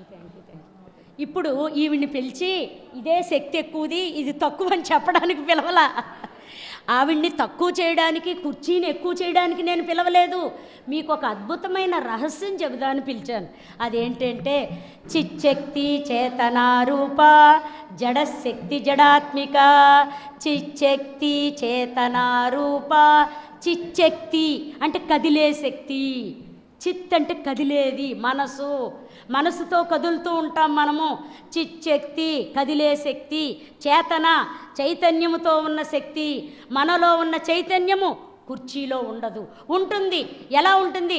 జడము అంటే మనం కదిపితేనే కదులుతుంది. ఆవిడ్ని మనం కదపక్కర్లా. ఇది మనం లాగితేనే వస్తుంది, ఇది మనం ఎత్తుతేనే పైకి లెగుస్తుంది. కానీ ఆవిడ అక్కర్లా, ఎవ్వరూ లేపక్కర్లా, ఎవ్వరూ లాగక్కర్లా. కాబట్టి అది చైతన్యము, ఇది జడము. ఏంటండి? ఈ సృష్టిలో రెండు ఉన్నాయటండి. ఒకటి స్థావరములు, రెండు జంగమములు. స్థావరములు అంటే కదలనవి, స్థావరము అంటే కదలదు. స్థావరం అంటే ఏంటి? మీ ఇల్లు ఎక్కడండి అంటారు, మా ఇల్లు పలానా చోట అని. అది ఇక్కడికి రాదా అండి అంటే రాదు, నేనే వెళ్ళాలి. అది స్థావరము. జంగమము అంటే కదిలేది, జగత్తులో కదులుతూ ఉండే జంగమాలు. జంగమాలంటే కదిలేవి, స్థావరాలంటే కదలనివి. చిచ్చక్తి చేతనారూప, జడశక్తి జడాత్మిక. గాయత్రి వ్యాహృతి సంధ్య ద్విజ బృంద నిషేవిత. ముందే చెప్పారు నా దగ్గర. ఏమని తెలుసా? మేడం మీకు టైం చాలదేమో, ఇంపార్టెంట్యే చెప్పండి అన్నారు. నేను అసలు ఏం చెప్తానో నాకే తెలియదండి, అమ్మ చెప్పిస్తుంది అక్కడ. నేనేమి ప్రిపేర్ అయ్యి రాను, ఇది చెప్పాలి అది చెప్పాలి అని నేను ప్రిపేర్ అయ్యి రాను. ఇక్కడ కూర్చున్న వారికి ఏది కావాలో అది అందించబడుతుంది. ఇక్కడ ఎవరు కూడా రాసుకుని, నేనేమి స్లిప్పులు ఏమి రాసుకుని తేలా, ఏదో స్లిప్పులు. మర్చిపోయానండి మీకు క్వశ్చన్ చెప్పడం. నేను ధ్యానానికి వచ్చాను కదా కొత్త, మొదటి రోజు అలా కూర్చున్నాను కదా, ఆవిడేమంది? పుట్టగానే నడిచేశారా అని అడిగింది కదా. నేనేమనుకున్నాను? బాబు రెండో రోజు రాకూడదు అనుకున్నాను. ఒక్కళ్ళు కూడా అడగరే రెండో రోజు వెళ్ళారా లేదా అని. రేపటి నుంచి రానని చెప్పాను కదా, వెళ్ళే ఉంటారంట. ధన్యవాదాలు తల్లి. అసలు చెప్తున్నాను, అసలు చూడండి, వెళ్ళే ఉంటారని ఎందుకన్నారు? వెళ్ళకపోతే ఇక్కడ ఎలా ఉంచుంటాను చెప్పండి. లాజిక్, ఆ లాజిక్ తెలిస్తే మన మ్యాజిక్ ఏంటో తెలిసిపోద్ది. ఈ లాజిక్కు మ్యాజిక్కు తెలుస్తుంది, అదే మాయ. మమ మాయ దురచ్చయ మహామాయ మహాసత్వ మహాశక్తిర్మహారతికి మహాభోగ మహేశ్వర్య మహావీర్య మహాబల. అమ్మ లలితా సహస్రనామాల్లో చెప్పని విషయం లేదు, అన్ని విషయాలు చెప్పేశారు. కాబట్టి నువ్వు నన్ను ఎక్కడ చూస్తున్నావు?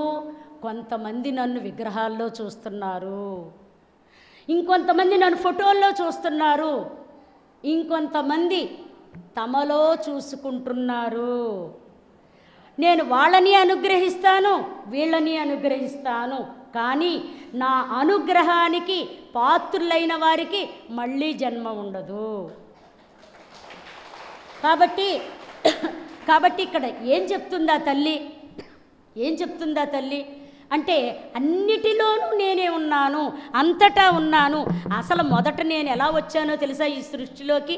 పంచమీ పంచభూతేసి పంచసంఖ్యోపచారిణి పులోమజార్చిత బంధమోచని బంధురాలక విమర్శరూపిణి విద్య వియదాది జగత్ప్రసూః సర్వవ్యాధి ప్రశమని సర్వమృత్యు నివారిణి అగ్రగణ్యా చించరూప కలికల్మషనాశిని. అమ్మలా వచ్చిందట.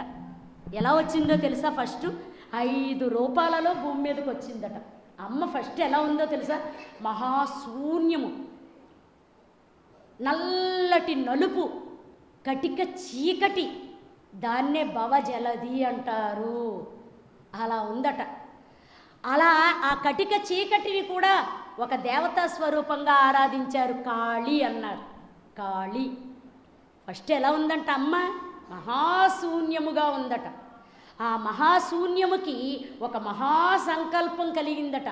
సంకల్పము, కోరిక. మనకి మానవులు కలిగితే మామూలు కోరికలు, అమ్మకి మహా కోరిక కలిగిందట. ఏమని?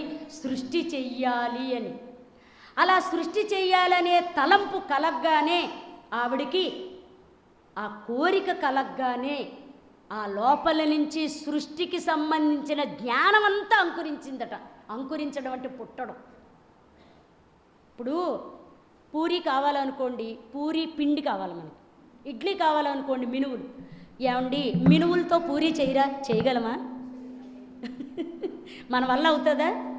మన వల్ల కాదు. కానీ అమ్మ వల్ల అయింది. ఏమైంది? అమ్మ ఈ సృష్టికి కావలసిన మూల పదార్థములను సృష్టించింది. దేంతో సృష్టించింది? జ్ఞానముతో. జ్ఞానము. సృష్టించిన శక్తిని శక్తి అన్నారు. ఆ సృష్టించడంలో ఉన్న జ్ఞానాన్ని శివుడు అన్నారు. అర్థమైందండి?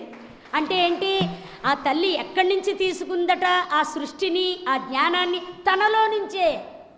అందుకనే బ్రహ్మ విష్ణు మహేశ్వరులను సృష్టించి మళ్ళీ ఆవిడే ముగ్గురిని సృష్టించి సరస్వతి, పార్వతి, లక్ష్మి ఇచ్చేసింది వాళ్ళకి. లక్ష్మి, సరస్వతి, లక్ష్మి, పార్వతి ముగ్గురిని సృష్టించి ఆ ముగ్గురికి ఇంకో ముగ్గురినిచ్చి సృష్టి స్థితిలయలు చేయిస్తుంది. అందుకే దేవతలకి వావి వరుసలు ఉండవు, మానవులకు ఉంటాయి వావి వరుసలు. అర్థమైందండి? అందుకే ఎంత ఎక్కువ తెలుసుకోకుండా ఉంటే అంత మంచిది. నిజంగా నన్ను అందరూ ఏమడుగుతారు, క్లాసులకి వెళ్తే ఎలా అడుగుతారు? ఏమండి శ్రీదేవి గారు, రాముడు శివలింగం చేసి రామేశ్వరంలో ప్రతిష్ఠించారంట, అంటే శివుడు గొప్ప అండి, రాముడు తక్కువ అని అడుగుతారు. ఏం చెప్పనండి, వీళ్ళు గొప్ప, వాళ్ళు ఎక్కువ, వాళ్ళు తక్కువ. ఎందుకండి ఇవన్నీ పిచ్చమాటలు? వీళ్ళని తక్కువ చేసి వాళ్ళని ఎక్కువ చేసి నువ్వేం చేసుకుంటావు? దేవతలందరూ ఏకరూపదారులు అని తెలుసుకోవడమే జ్ఞానము. గట్టిగా కొట్టాలి చప్పట్లు, ఇంకా గట్టిగా. ఏమండి క్లాస్ ఎలా ఉంది? బాగుందా బాగాలేదా?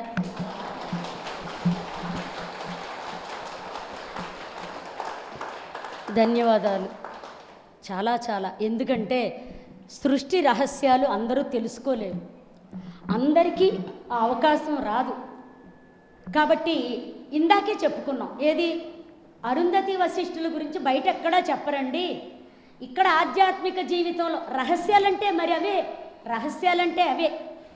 కాబట్టి ఆయన ఏం చెప్పి వెళ్ళారంటే, 2 వరకు ఎవరిని వదలకండి, ఆకలేసినా సరే అని చెప్పి వెళ్ళారు. నేను అన్న బాగోదులేండి, వదిలేద్దాము. ఇది కరెక్టేనా ఇక్కడ మాట్లాడుతున్న మాటలు? ఓకే. ఆహారము ద్వారా ఆహార్యము. ఆహారం అంటే తిండి, ఆహార్యం అంటే ప్రవర్తన. మన తిండి ద్వారా మన ప్రవర్తన ఉంటుంది. అలా సృష్టికర్త జగన్మాత జగజ్జనని తన నుంచే ఒక శక్తిని, ఆ ఖాళీలోంచే ఒక అద్భుతమైన జ్ఞానాన్ని తయారు చేసుకుని ఆ జ్ఞానము ద్వారా ఈ పంచభూతాలను సృష్టించింది. అందుకే పంచభూతాల కంటే ముందు ఉన్న శక్తులు శివశక్తులు. శివ అంటే శూన్యము, అంటే శివ అంటే జ్ఞానము, శక్తి అంటే కదలిక. అర్థమైందండి? శక్తి అంటే కదలిక. అలా శివశక్తులు తయారు కాబడినవి. ఆ శివశక్తుల నుండి ఈ పంచమహాభూతాలు సృష్టించబడినవి. ఇది పరమరహస్యము. ఈ పరమరహస్యాన్ని ఒకానొక పురాణంలో మాత్రమే పెట్టారు, అదే బ్రహ్మాండ పురాణము.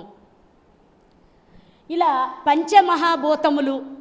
పంచమహాభూతాలు ఇలా ఉంటే పర్వాలేదు, ఇలా లేవట. సృష్టించిన తర్వాత వీళ్ళందరూ కలిసి ఒక ఆట ఆడుకున్నారట. పిల్లలు ఆడుకుంటారుగా చిన్నప్పుడు, ఆడుకోరా?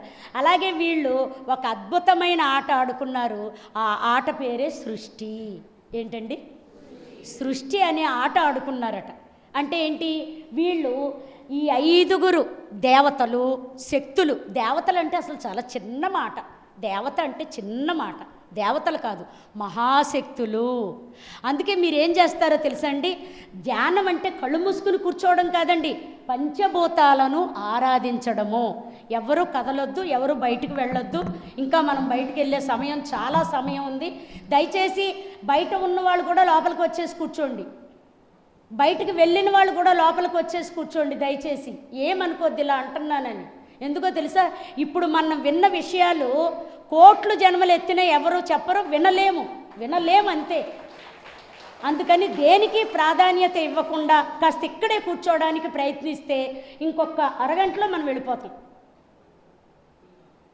ఇలా పంచమహాభూతములు ఇలా ఉంటే సృష్టి ఉండదు, ఇలా లేవు. అవి వివిధ నిష్పత్తులలోకి మారిపోయినాయి. నిష్పత్తులు అంటే విడిపోయినాయి. అలా విడిపోవడం వల్ల ఈ సృష్టి ఏర్పడింది. తర్వాత మీరు లంచ్ బ్రేక్లోనే తర్వాత వీటిని ఫోటోలు తీసుకోండి. ఫోటో తీసుకుని మీ వాట్సాప్ల్లో పెట్టుకొని మీ కుటుంబ సభ్యులకు చూపించి సృష్టిలో ప్రధాన దేవతలు, మనం ఆరాధించవలసిన దేవతలని అందరికీ చెప్పండి. అప్పటికి రాముడు లేడు, కృష్ణుడు లేడు, బుద్ధుడు లేడు, అల్లా లేడు, జీసస్ లేడు, దేవతలెవ్వరూ లేరు. ఏ దేవతలు సృష్టించబడకముందు సృష్టిలో ఉన్న ప్రధాన దేవతలు. అందుకే ఉదయం లేవగానే భూమి మీద కాలు పెట్టగానే 2 చేతులు భూమి కానించి సముద్రవసనే దేవి పర్వత స్తనమండలే, సముద్రవసనే దేవి పర్వత స్తనమండలే విష్ణుపత్ని నమస్తుభ్యం పాదస్పర్శం క్షమస్వమే. అమ్మా, ఉదయం లేవగానే నీ మీద కాలు పెట్టకపోతే నాకు జీవితం లేదమ్మా, నేను జీవించాలంటే నీ మీద కాలు పెట్టాలి, క్షమించు తల్లి అని ఒక ప్రార్థన చేసుకుని దిగాలట. దానికంటే ముందు నిద్ర మంచం మీదే 2 చేతులు అరిచేతులు కళ్ళకద్దుకుని కరాగ్రే వసతే లక్ష్మి, కరమధ్యే సరస్వతి, కరమూలే స్థితే గౌరీ, ప్రభాతే కరదర్శనం అని మన చేతుల్ని మనమే దర్శించుకుని అందులో లక్ష్మీ సరస్వతి పార్వతులు ఉంటారు అని చెప్తున్నారు. ఇప్పుడు నేను చెప్పే శ్లోకాలన్నీ ఎవరు రాశారు తెలుసండి? వేదవ్యాసుల వారు రాశారు. వ్యాసుడెవరు? సాక్షాత్తు నారాయణుడే. వ్యాసాయ విష్ణు రూపాయ వ్యాస రూపాయ విష్ణువే నమో వై నిదయే వాసిష్ఠాయ నమో నమః. వేదవ్యాసుల వారు చెప్పిన శ్లోకాలలో ఉన్న పరమార్థాలు చెప్తున్నాను. ఇక రెండవది, మీరు వెళ్తారు మలమూత్రాలకో లేకపోతే నీళ్లు తాగడానికో, మీరు మొట్టమొదట వాడుకునే నీళ్లుంటాయి. దేనికి వాడుకుంటారో, తాగడానికో కడుక్కోవడానికో దేనికి వాడుకుంటారో, ఆ మొదటి మగ్గుని తీసుకోగానే ఆ నీళ్ళకి కృతజ్ఞతలు చెప్పండి. అక్కడ నీళ్ళకి కృతజ్ఞతలు చెప్పాలి. గంగే జయమనేచ గోదావరి నర్మదా సింధు కావేరి జలస్మిన్ సన్నిధం కురు. నీ సన్నిధానం అంటే ఈ నీళ్లతోటే నేను జీవిస్తున్నాను. నీళ్లు లేకపోతే పనులు అవుతాయండి? పంటలు పండాలంటే నీళ్లు, పండిని వండుకోవాలంటే నీళ్లు, వండుకున్నవి అరగాలంటే నీళ్లు, అన్నీ నీళ్లే. కాబట్టి భూమి తర్వాత పెద్దదేంటి? నీరు. భూమి తర్వాత నీరు. అందుకే మీరు వాడుకునే నీరు శ్లోకాలు చదువుకోవలసిన అవసరం లేదు, దైవ స్వరూపంగా భావించండి మీరు వాడుకునే నీళ్ళు. అయిపోయింది. ఇక మూడవది, పొయ్యి వెలిగిస్తారు, అగ్ని. ఒక్కసారి నమస్కరించండి, శ్లోకాలు ఏమక్కర్లా, ఒక్కసారి నమస్కరించండి, కృతజ్ఞతలు చెప్పుకోండి. రోజు నాకు కమ్మటి ఆహారాన్ని పెడుతున్నావు, నువ్వు లేకపోతే నాకు శక్తి లేదు అని ఒక్క మాట చెప్పండి. పొయ్యి వెలిగించగానే అగ్నికి అది యజ్ఞంతో సమానం. అంతేగాని గ్యాస్ అయిపోతుంది కదా అని గబగబా గిన్నె పెట్టేయకూడదు. ఒక్కసారి దండం పెట్టుకోవాలి, ఏదో గ్యాస్ పోతే పోయింది. ఇలా గ్యాస్ అయిపోద్ది అంటే మనకు గ్యాస్ వస్తుంది. మన ఆలోచనలన్నీ అలా ఉంటాయి. అందుకని మన ఆలోచనలే మన రోగాలు. మగవాళ్ళు ఆడవాళ్ళు తేడా లేకుండా అగ్నికి నమస్కరించండి. ఇంకా ప్రతిరోజు సూర్యుడికి నమస్కరించి సూర్యుడితో మాట్లాడండి. అతడు ప్రత్యక్ష అగ్నిస్వరూపము, ప్రత్యక్ష సూర్యనారాయణుడు. అయిపోయినాయి, 3 అయిపోయినాయి. ఇక 4వది, కళ్ళు మూసుకుని కూర్చుని ధ్యానం చేస్తారు ఏదో ఒక రోజు, ఏదో ఒక సమయంలో. ఇక శ్వాసని మనం గౌరవించినట్టు, ఆరాధించినట్టు, పూజించినట్టు శ్వాస మీద ధ్యాస. ఇక ఆకాశము శూన్యమని చెప్పుకున్నాం కదా. మనము రోజుకి 24 గంటలు అంటే 21,000 సెకన్లు 21,000 ఆలోచనలు ఆలోచిస్తామంట ప్రతిరోజు. మనకు తెలియకుండానే మనం పడుకున్న సమయం తప్పితే మెలకుగా ఉన్న సమయం అంతా 21,000 ఆలోచనలట. కాసేపు ఏ ఆలోచనలు లేకుండా కూర్చుంటే ఆకాశాన్ని ఆరాధించినట్టు. కొంచెం గట్టిగా కొట్టండి చప్పట్లు.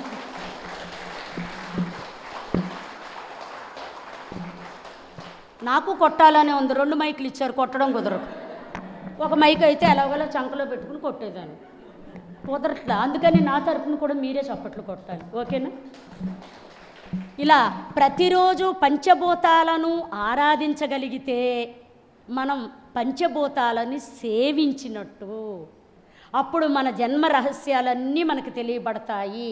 మనకు వచ్చే పెను ప్రమాదాలన్నీ కూడా కాపాడతాయి దైవిక శక్తులు. నువ్వెక్కడికో వెళ్ళావు, ఏకాదారినాథో, బద్రీనాథో, అమర్నాథో, లేదా ఎక్కడికో వెళ్ళావు, ఆగ్రా, మధుర, అక్కడెక్కడో భూకంపం వస్తుంది. నువ్వు ఉన్నప్పుడు రాదు, నువ్వు వచ్చేసాక అప్పుడు భూమి కంపిస్తుంది. అంటే భూమి నిన్ను రక్షించుకుంటుంది. డిసెంబర్ 1వ తారీఖు పెద్ద యాక్సిడెంట్ అయిందండి, నాకు చనిపోవాలి నేను. కానీ నేను చెప్పే సబ్జెక్ట్ ఏంటండి, ప్రతిరోజు ఇప్పుడు కాదు, చిన్నప్పటి నుంచి నాకు ఊహ తెలిసిన దగ్గర నుంచి మా అమ్మ మాకు చెప్పిన విషయాలు ఇవన్నీ లలితా సహస్రనామాల్లో చదివి ఆశ్చర్యపోయాను. ఏడుస్తూ కూర్చునేదాన్ని. అమ్మ చెప్పింది కదా, అందుకే గురువుగారు చెప్పిస్తున్నారు అని. అందుకే తల్లి మొదటి గురువు, తండ్రి 2వ గురువు, ఆచార్యుడు 3వ గురువు. అందుకే మాతృదేవో భవ తల్లి, పితృదేవో భవ తండ్రి, ఆచార్య దేవో భవ గురువు, అతిథి దేవో భవ. మీ ఇంటికి ఎవరైనా వస్తారు, పాలోడో, పనోడో, లేకపోతే కరెంటు రీడింగ్ తీసుకునేవాడో, లేకపోతే వడ్రంగో, ప్లంబరో, ఎవరో ఒకళ్ళు. మీ ఇంట్లో ఏది ఉంటే అది ఆ అబ్బాయి చేతిలో పెట్టండి. ఆ అమ్మాయో అబ్బాయో ఎవరు వస్తే వాళ్ళు. మీకు టమాటో గిమాటో అవన్నీ వస్తాయి కదా, ఏవో ఆర్డర్ ఇచ్చుకుంటే వస్తాయి కదా, వాళ్ళ చేతుల్లో ఒక చాక్లెటో, బిస్కెట్టో, అరటిపండు, మీ చేతిలో ఏది ఉంటే అది పెట్టండి. ఎందుకో తెలుసా, రాళ్ళ దగ్గర నైవేద్యాలు పెట్టడం మానేశానండి నేను. చైతన్యవంతమైన దివ్యాత్మ స్వరూపులకు పెట్టుకోవడం నేర్చుకున్నాను. ఇది జడమైతే ఆ విగ్రహం కూడా జడమే. దేవాలయంలో ఉన్న శక్తులు జడము, కదిలేవన్నీ చైతన్యము. అందుకని తల్లి ఏమంది, అందులోనూ నేనున్నాను, ఇందులోనూ నేను ఉన్నాను, అంతటా నేనే ఉన్నాను, నన్ను తెలుసుకోవడం అసాధ్యము. అగ్రగణ్య చించరూప కలి కల్మషనాశిని. తెలుసుకోలేరు. కలియుగంలో కల్మషాల యుగము, కలుషితాల యుగము. నన్ను తెలుసుకోవడానికి ఎవరు ఇష్టపడరు, సాధ్యము కాదు. అలాంటి అసాధ్యమైన విషయాన్ని ఇప్పుడు మనం సుసాధ్యం చేసుకున్నాం. అసాధ్యం అది, కష్టం. అలాంటి కష్టాన్ని మనం ఇక్కడ ఎంత ఈజీగా వినేస్తున్నామో. అందుకే ₹1,00,00,000 విలువ అని చెప్పారు, ఈ క్లాసు విలువ. ఇవి ఇలాగే ఉంటే సృష్టి ప్రారంభం కాదు. కాబట్టి వీళ్ళందరూ ఏం చేశారంటే ఒక అద్భుతమైన నిష్పత్తుల్లోకి విభజించబడ్డారు. అది కూడా మనం తెలుసుకుందాము. పెట్టరు. అసలు నిజంగా చెప్పాలంటే ఇది సెకండ్ హాఫ్లో చెప్పాలి, కానీ ఎందుకో భయం వేస్తుంది, మీరు అందరూ వెళ్ళిపోతారేమో అని, కనీసం సగమన్నా ఆబ్సెంట్ అయిపోతారేమో అని. వద్దు బాబాయ్, అది కూడా ఇప్పుడే చెప్పేద్దాం. ఇక సెకండ్ హాఫ్ ఉంటుందండి, కత్తిలా ఉంటుంది, మామూలుగా ఉండదు. ఇది పెడుతున్నానంతే, చెప్పనమ్మా, ఊరిస్తానమాట. చెప్పేస్తాను అనుకుంటున్నారా? అబ్బా అంతలా ఏం చెప్పేయండి. పంచభూతాలు అలా ఉండకుండా పంచభూతాలు వివిధ నిష్పత్తులలో కలిసిపోయినాయి.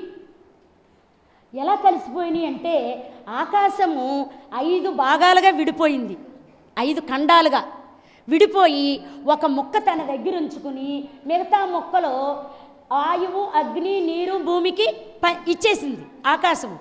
అలాగే వాయువు 5 ముక్కలుగా, 5 ఖండాలుగా, 5 భాగాలుగా విడిపోయి ఒక భాగం తన దగ్గర ఉంచుకుని 4 భాగాలు నలుగురికి ఇచ్చింది.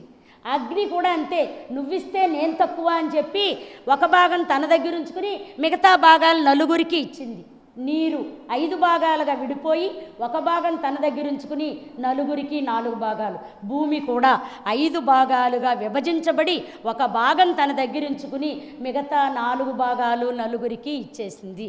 ఇలా 5 శక్తులు 5 విడిపోయి ఈ 25 భాగాలతో ఈ సృష్టి తయారు చేశారు. ఈ 25 ఎవరైతే తెలుసుకుంటారో వాళ్ళు భూమి మీదకి రావాల్సిన అవసరం లేదు. వాళ్ళు ఎక్కడికి వెళ్తారో తెలుసా అండి? భూమి లాంటి లోకాలు బోళ్ళని ఉన్నాయి. ఈ సృష్టిలో కోట్లు కోట్లు కోట్లు లోకాలు ఉన్నాయి, కోటాను కోట్ల లోకాలు. మనకు తెలీదు, మనం కన్ఫ్యూజ్ అయిపోతాము. మనకంత శక్తి లేదని చెప్పి పైన 7 లోకాలు కింద 7 లోకాల గురించి చెప్పారు అంతే. ఇంకా ఎక్కువ లోకాల గురించి చెప్పలేదు. ఎందుకంటే జాగ్రత్త కావాలి, ఇక ఉన్నది బుర్ర కొంచెమే, ఈ బుర్రలో ఇంతకంటే ఎక్కువ పట్టదు అని చెప్పి కొంచెమే ఇచ్చారు. అలా కోట్ల కోట్ల లోకాలు ఉన్నాయి. ఆల్రెడీ ధ్రువుడు ఒక లోకంలో పరిపాలిస్తున్నాడు. ఇప్పటికీ కూడా ధ్రువలోకం అని ఉంది. ప్రహ్లాదుడు ఒక లోకంలో పరిపాలిస్తున్నాడు. ప్రహ్లాదుడు ఇప్పుడు కూడా చిరంజీవిగా ఉన్నాడు ఒక లోకంలో. ఇలా ఎంతోమంది ఎన్నో లోకాలను పరిపాలిస్తున్నారు. అందుకే పత్రిజీ గారి దగ్గరికి ఒక ఆవిడ ఒక అబ్బాయిని తీసుకొచ్చిందంట.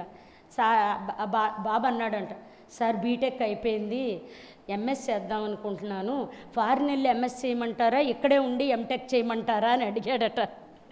అడిగితే పత్రి సార్ ఇలా చూసి, ఎంటెక్ వద్దు ఎంఎస్ వద్దు, పైన బోల్డని పోస్టులు ఖాళీ అవుతున్నాయి, త్వరలో ఇంద్రుడు పోస్ట్ ఖాళీ అవుతుంది, వరుణుడు పోస్టు, అగ్ని, ఇలా అనేసారంట. బోల్డన్ని లోకాలలో పోస్టులు ఖాళీ అవుతున్నాయి, ఎవరిని తీసుకోవాలి, ఎన్ని వేకెన్సీ ఉన్నాయి, ఆ లోకాలలో పోస్టుల్లోకి వెళ్ళాలి, కానీ బీటెక్ ఎంటెక్ అంటావేంటి, ఈ టెక్కులు వద్దన్నారంట. ఇప్పుడు ఆ తల్లికి అర్థమవుద్దండి ఈ మాట? అర్థమవుతుందండి? అర్థమైన వాళ్ళు హాయిగా నవ్వుకుంటున్నారు, హాయిగా నవ్వారు ఇప్పుడు చాలామంది. మనమందరం పని లేక కూర్చున్నామా, పనిమాలా కూర్చుంటున్నామా? మనకిక్కడ ఒక అర్హత వస్తుంది.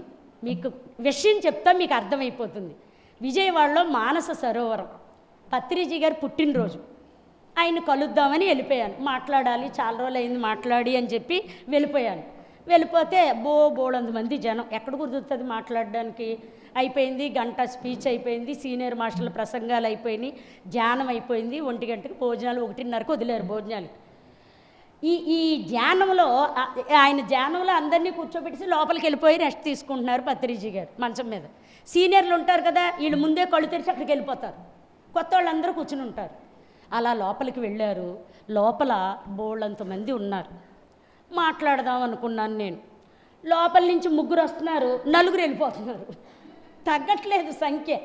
కొంచెం తగ్గితే వెళదాం, అంత ఇరుగ్గా అంత అలా అందరితో పాటు ఎందుకులే, కొంచెం తగ్గితే వెళదామని. ఈలోగా బయట కూర్చి ఉంది గుమ్మం దగ్గర, ఇలా కూర్చున్నాను. నాకు తెలియకుండానే కళ్ళు మూతలు పడిపోయింది. కళ్ళు మూతలు పడిపోతే కళ్ళు తెరిచిన తర్వాత గది ఖాళీ అయిపోయింది. అయ్యో, గురువుగారితో మాట్లాడదాం అనుకున్నారు, గది ఖాళీ. ఆయన కూడా వెళ్ళిపోయారేమో అని లోపలికి వెళ్తే శివప్ప, నందప్రసాద్ గారు, పత్రి సారు, ఇంకో ఆయన ఎవరో ఉన్నారు, ఆయనతో మాట్లాడుతున్నారు సారు. నేను లోపలికి వెళ్ళాను. మామూలుగా అయితే ఆ ధైర్యం ఎవరో చేయరు, లోపలికి వెళ్ళే ధైర్యం. నేను లోపలికి వెళ్ళిపోయాను. లోపలికి నేను వెళ్ళగానే పత్రి సార్ నా మొహంకి ఇలా చూసి, చేసుకుంటారా మేడం అని అడిగారు. ఏం చేసుకోవడం, నాకేం తెలీదు అని. బాగా చేసుకుంటాను సార్, అద్భుతంగా చేసుకుంటాను అన్నాను. బాగా చేసుకుంటాను సార్, అద్భుతంగా చేయించుకుంటారా మేడం అని అడిగారు. చేయించుకుంటారా మేడం అని అడిగారు. చేయించుకుంటానండి, అద్భుతంగా చేయించుకుంటాను అన్నాను. పత్రి సార్ అన్నారు, రాసుకోవయ్యా నంద, ఏంటో తెలియదు కానీ అద్భుతంగా చేయించుకుంటుందంట. విషయం ఏంటో తెలియదు కానీ అద్భుతంగా చేయించుకుంటుందంట, రాసుకోవయ్యా నంద, ఇది పిరమిడ్ మాస్టర్ అంటే అని మురిసిపోతున్నారు సార్. నేను కాసేపు ఇలా, సార్ చాలా రోజులైంది సార్ మిమ్మల్ని కలిసి, గుడివాడలో కలిశాను, మళ్ళీ కలవలేదు, చూసి మాట్లాడదామని వెళ్ళాను అన్నారు. కనుబొమ్మలు ఇలా ఎగరేశారు. ఏంటి విశేషాలు అన్నారు. సార్, నేను కొత్త వాళ్ళకి ధ్యానం చెప్పడం అంటే చాలా ఇష్టం అండి అని మీరు చెప్పారు కదా సార్, లలితా సహస్రనామాలు, దాని మీదే నేను అందరికీ అవగాహన కల్పిస్తున్నానండి అంటే. వెరీ గుడ్, శబాష్, కీప్ ఇట్ అప్ అన్నారు. బాగానే ఉంది అక్కడికి. మరి ఏదో అద్భుతంగా చేసుకుంటానన్నాను కదా, అదేంటో తెలవాలి కదా నాకు అని. సార్ ఏంటో చేసుకుంటానని అన్నారంటే, మరి ఏం తెలియకుండానే అద్భుతంగా చేసుకుంటానన్నావు అన్నారు పత్రి సార్. అంటే సార్ మీరు ఏది మాట్లాడినా అద్భుతమే కదా సార్, మీ నోట్లోంచి వచ్చేదంతా వేదాలే కదా, ఆ వేదాలే అద్భుతాలు, ఆ అద్భుతాలే మమ్మల్ని చూపిస్తున్నారు, అద్భుతాలే మాకు చూపిస్తున్నారు, మేము ఆ కళ్ళు మూసుకుని అద్భుతాలు చూస్తున్నాం సార్ అన్న. మురిసిపోయారు పత్రి సార్. అప్పుడు ఏమన్నారో తెలుసా, చెప్పవయ్యా నంద ఆవిడికి విషయం ఏంటో చెప్పన్నారు. అప్పుడు చెప్తున్నారు నందా గారు, భూమి మీద ఎవరైతే ధ్యానము సాధన అంటారు దాన్ని, స్వాధ్యాయము అంటే గ్రంథాలు పఠించడం, గ్రంథాలు చదువుకోవడం, సాధన స్వాధ్యాయము, సజ్జన సాంగత్యము అంటే ప్రతిరోజు ఎవరితో అయినా మాట్లాడితే 1 గంట 2 గంటలో ఇవే మాట్లాడాలి, అనవసరమైన విషయాలు మాట్లాడకూడదు. సాధన స్వాధ్యాయము సజ్జన సాంగత్యము. 4వది ఆచార్య ప్రబోధము అంటే నువ్వు తెలుసుకుని ఎవరికో చెప్పడం, ఎవరికైనా చెప్పడం, లేకపోతే ఎవరితో అన్నా చెప్పించడం. నీకు చెప్పడం రాలేదు, క్లాస్ పెట్టాలి. నీకు మాట్లాడటం రాదు, నీకు ఫియర్ ఉంది, నీకు భయం ఉంది, అందుకని నువ్వే క్లాస్ పెట్టాలి. అలాగా క్లాసులు పెట్టుతూ, క్లాసులు పెట్టించుతూ, క్లాసులు చెబుతూ ఎవరైతే ఇలా ఉంటారో భూమి మీద వాళ్ళు చనిపోయిన తర్వాత దివ్యలోకాలకు తీసుకెళ్ళి సన్మానాలు చేస్తారట. అందుకని పత్రి సార్ ఏమన్నారు, చేయించుకుంటారా మేడం అన్నారు. చేయించుకుంటారా మేడం అంటే అద్భుతంగా చేయించుకుంటాను అన్నాను. ఏంటది? సన్మానం. సన్మానం అండి. ఇంకొకటి చెప్తాను మీకు, ఈరోజు రహస్యాలు చెప్తాను. ఆధ్యాత్మికత పేరు చెప్పి అంటే ధ్యానం పేరు చెప్పి, శ్వాస మీద ధ్యాస చెప్పి, క్లాసుల పేరుతో, శాఖాహార ర్యాలీల పేరుతో, యజ్ఞాల పేరుతో డబ్బులు వసూలు చేసి కుటుంబ ఖర్చుల కోసం ఉపయోగించకూడదు. ఇదొక్కటి బాగా గుర్తుపెట్టుకోండి. 1 రూపాయి కూడా వాడుకోకూడదు. ఒకరోజు రామకృష్ణ పరమహంస వాళ్ళ వరండాలో మంచం మీద కూర్చుని 100 మందికి, పెద్ద ప్లేస్ అదంతా, 100 మందికి ఎప్పుడు వేదాలు పురాణాలు ఉపనిషత్తుల గురించి చెప్తారట. అందరూ వస్తారు ఆ సమయానికి. ఒకరోజు రామకృష్ణ పరమహంస భోజనం చేసి అలా వచ్చి, ఈరోజు ఎంతమంది కూర్చున్నారో, కన్నుల పండగగా ఉంది, ఈరోజు అద్భుతమైన వేదాధ్యయనం జరుగుతుంది అని చెప్పి వచ్చి, నొలక మంచం ఉంటుంది ఆయనకి ఎప్పుడు, దాని మీద ఎంత బొంత ఉంటుంది, అలా మంచం మీద కూర్చున్నారట. కూర్చోగానే గుండెల్లో మెలిపెట్టేసినట్టు, ప్రాణాలు తోడుకుపోతున్నట్టు, ఊపిరి అందట్లేదట, అసలు ఊపిరి అందట్లేదు, ఆడట్లేదట. ఒక్కసారి ఒళ్ళంతా నలిపేసినట్టు అయిపోతే చెక్మని లేచారట. లేచి ఇలా ఇలా తిరుగుతూ, ఈరోజు నాకు మరణం వస్తుందేమో, కొంతసేపట్లో నాకు మరణం ఉందేమో, అందుకే మరణం వస్తుందనే గుర్తుతో నాకు లోపల ఇలా అనిపిస్తుంది అని చెప్పి అటు ఇటు తిరుగుతున్నారట. తిరిగి మళ్ళీ వచ్చి కూర్చున్నారట. మళ్ళీ సేమ్ ఫీలింగు, మళ్ళీ అదే ఫీలింగ్. అయితే ఆయనకి మరణం వచ్చేటట్టుగా తెలిసిపోతుంది, నాకు కొంచెం సేపట్లో మరణం వస్తుంది, అందుకే నా లోపల నాకు శ్వాసలో కూడా ప్రాణవాయువు పీల్చుకోవడంలో కూడా ఇబ్బంది పడుతున్నాను, నా గుండెలు పిండేసినట్టు అయిపోతుంది, మూత్రపిండాలు ఏది పని చేయట్లేదు, ఏంటి ఇలా జరుగుతుంది అని మళ్ళీ కూర్చున్న వారల్లా, మళ్ళీ పర్లేదు సార్, కూర్చున్న వాళ్ళల్లా ఎవరైనా జారుతారేమో లేచారంట. లెగిస్తే ఇలా 2-3 సార్లు జరిగేసరికి అందరి మధ్యలో కూర్చున్న వివేకానందుడు ఒక్కసారే లేచి ఏడుస్తూ వచ్చి కాళ్ళ మీద పడిపోయాడట. ఏడుస్తూ వచ్చి, నన్ను క్షమించండి గురువుగారు, నన్ను క్షమించండి, నన్ను క్షమించండి అంటున్నారట. లే నాయన, కాళ్ళ మీద పడిపోయి, లే నాయన ఏం చేసావు నువ్వంటే, మీరు నిన్న చెప్పారు కదండి, ఆధ్యాత్మికత పేరుతో డబ్బులు వసూలు చేయకూడదు, విద్యను అమ్ముకోకూడదు, విద్యని అమ్ముకుంటే మహానేరము అని నిన్న చెప్పారు కదా. అంటే మీకు డబ్బు మీద మమకారం ఉందో లేదో టెస్ట్ చేద్దామని నేనే నోట్లు తీసుకొచ్చి మీ పరుపు కింద పెట్టానన్నారట. అర్థమైందండి? ఎందుకంటే ఆయన నిన్న చెప్పారట, ఏమని, నాకు డబ్బులు ముట్టుకుంటే తేళ్ళు జర్రులు పాకినట్టు ఉంటాయని చెప్పారంట నిన్న. టెస్ట్ చేద్దామని డబ్బులు తీసుకొచ్చి అక్కడ పెట్టాడట ఆయన. అంటే గురువుకు కూడా పరీక్షలు ఉంటాయి. అందుకే పత్రిజీ గారి జేబులో 1 రూపాయి ఉండదు. కొట్టండి చప్పట్లు, ఇంకా గట్టిగా, ఇంకా గట్టి కొట్టండి.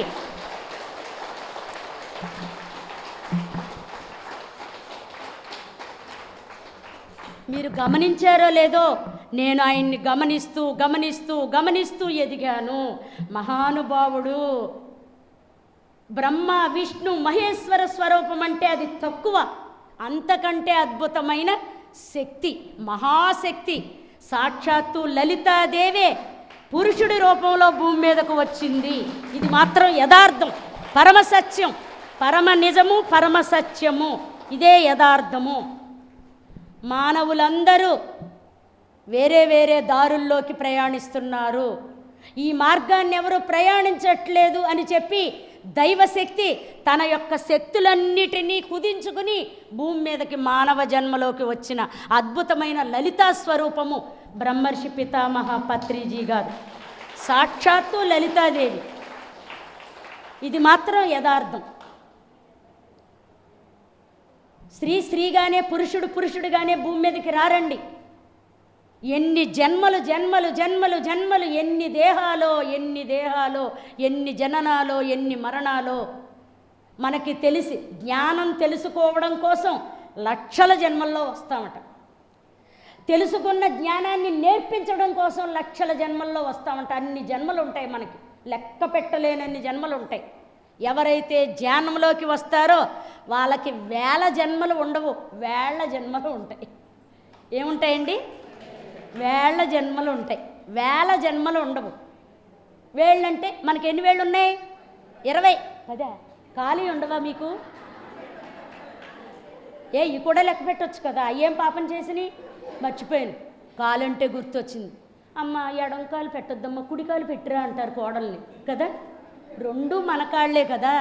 మరి ఎడంకాలు పెడితే ఏంటి దోషం, కుడి కాలు పెడితే ఏంటి తెలుసా మీకు? తెలీదా? ఏమీ తెలియదు, కానీ అన్నీ చేసేస్తాం ఆచారాలు కదా. మనలో సూర్యనాడి చంద్రనాడి అని 2 నాడులు ఉంటాయి. సూర్యనాడి యాక్టివ్గా ఉంటుంది, చంద్రనాడి కొంచెం నెమ్మదిగా ఉంటుంది. ఇప్పుడు వచ్చే కోడలు మామయ్య గారు కాఫీ కలిపంటే తర్వాత కలుపుతానులే అత్తయ్య అందనుకో చిరాగ్గా ఉంటుంది, అవునా కదా? అందుకని సూర్యనాడి యాక్టివేట్ అవ్వాలంటే ముందు కుడికాలు పెట్టి రావాలి. అందుకని కోడలు యాక్టివ్గా ఉండాలి. బిడ్డొచ్చిన వేళ గొడ్డొచ్చిన వేళ అంటారు.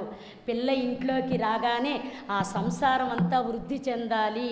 కోడలికి మళ్ళీ ఒక బిడ్డ పుడితే ఆ సంసారం వృద్ధిలోకి వస్తుంది, వంశము వృద్ధి చెందాలి. వంశం వృద్ధి చెందాలంటే సూర్యనాడి బాగా పనిచేయాలి, శక్తివంతంగా పనిచేయాలి. సూర్యుడు కోట్ల కోట్ల కోట్ల కోట్ల గ్రహాలన్నిటినీ తన శక్తితో నడిపిస్తాడు. మీకు తెలుసో లేదో, ప్రతిరోజు సూర్యుడు ఎదురుగా నుంచుని 2 నిమిషాలు మాట్లాడండి, మీ సొమ్మేం పోదు. మాట్లాడండి. ఒక స్నేహితుడితో, ఒక మిత్రుడితో, తండ్రితో, తల్లితో మాట్లాడినట్టుగా అన్నీ చెప్పేసుకోండి. నాకు తెలిసిన తర్వాత మాట్లాడేస్తాను. ఎలా తెలుసా?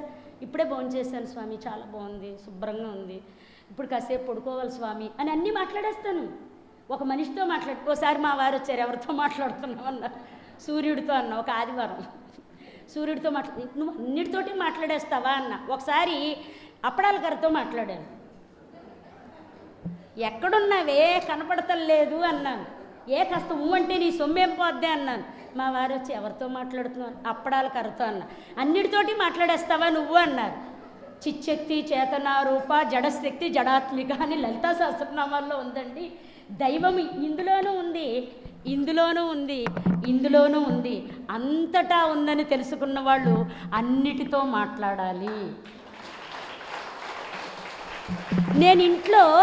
నేను ఇంట్లో ఎలా జీవిస్తానో ఇక్కడ అలా చెబుతాను. అన్నీను నేను చెప్పేది ఒకటి చేసేది ఒకటి ఉండదు.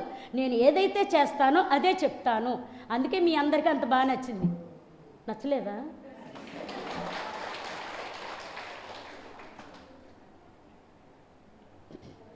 ఏదో ఒక టైం చెప్పేసి వెళ్ళిపోతారండి, నాకు భయం ఆపపోతే. ఓకేనా? కాబట్టి ఇప్పుడు ఆకాశము, వాయువు, అగ్ని, నీరు, భూమి 5 5 25 ఎంత బాగుందో చూడండి ఇది. ఓకేనా? లలితా సహస్రనామాల్లో ఈ 2 చార్టుల్లో ఉన్న విషయాలు చెప్తే సగం పైగా చెప్పేసినట్టే. అంత అద్భుతంగా ఉంటాయి అన్నమాట. అక్కడ ప్రతి శ్లోకములో ఉన్నవి ఇక్కడ షార్ట్ కట్లో మీకు చెప్పేస్తున్నాను.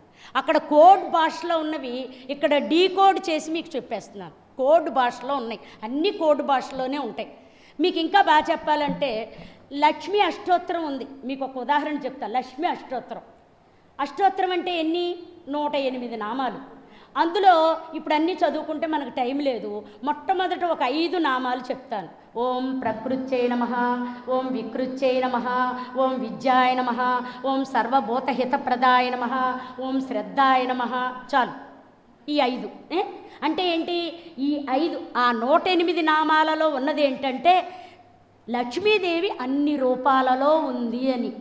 మనం ఏం చేస్తున్నాం? లక్ష్మి అనగానే పక్కన 2 ఏనుగులు, బోళ్ళంత డబ్బులు బింది, ఎర్రటి చీర, తామర పువ్వు, ఇంతే. ఇంకా రెండో రకంగా మనం ఊహించుకోలేము. కానీ అక్కడ ఏం చెప్తున్నారు? ఓం ప్రకృత్యై నమః. ప్రకృతి అంటే ఏంటో తెలుసా? ఏంటండి ప్రకృతి అంటే? ప్రకృతి అంటే ఏంటో తెలుసా? నీతో సహా. నువ్వు వదిలేసుకుని ప్రకృతి కాదు, నీతో సహా.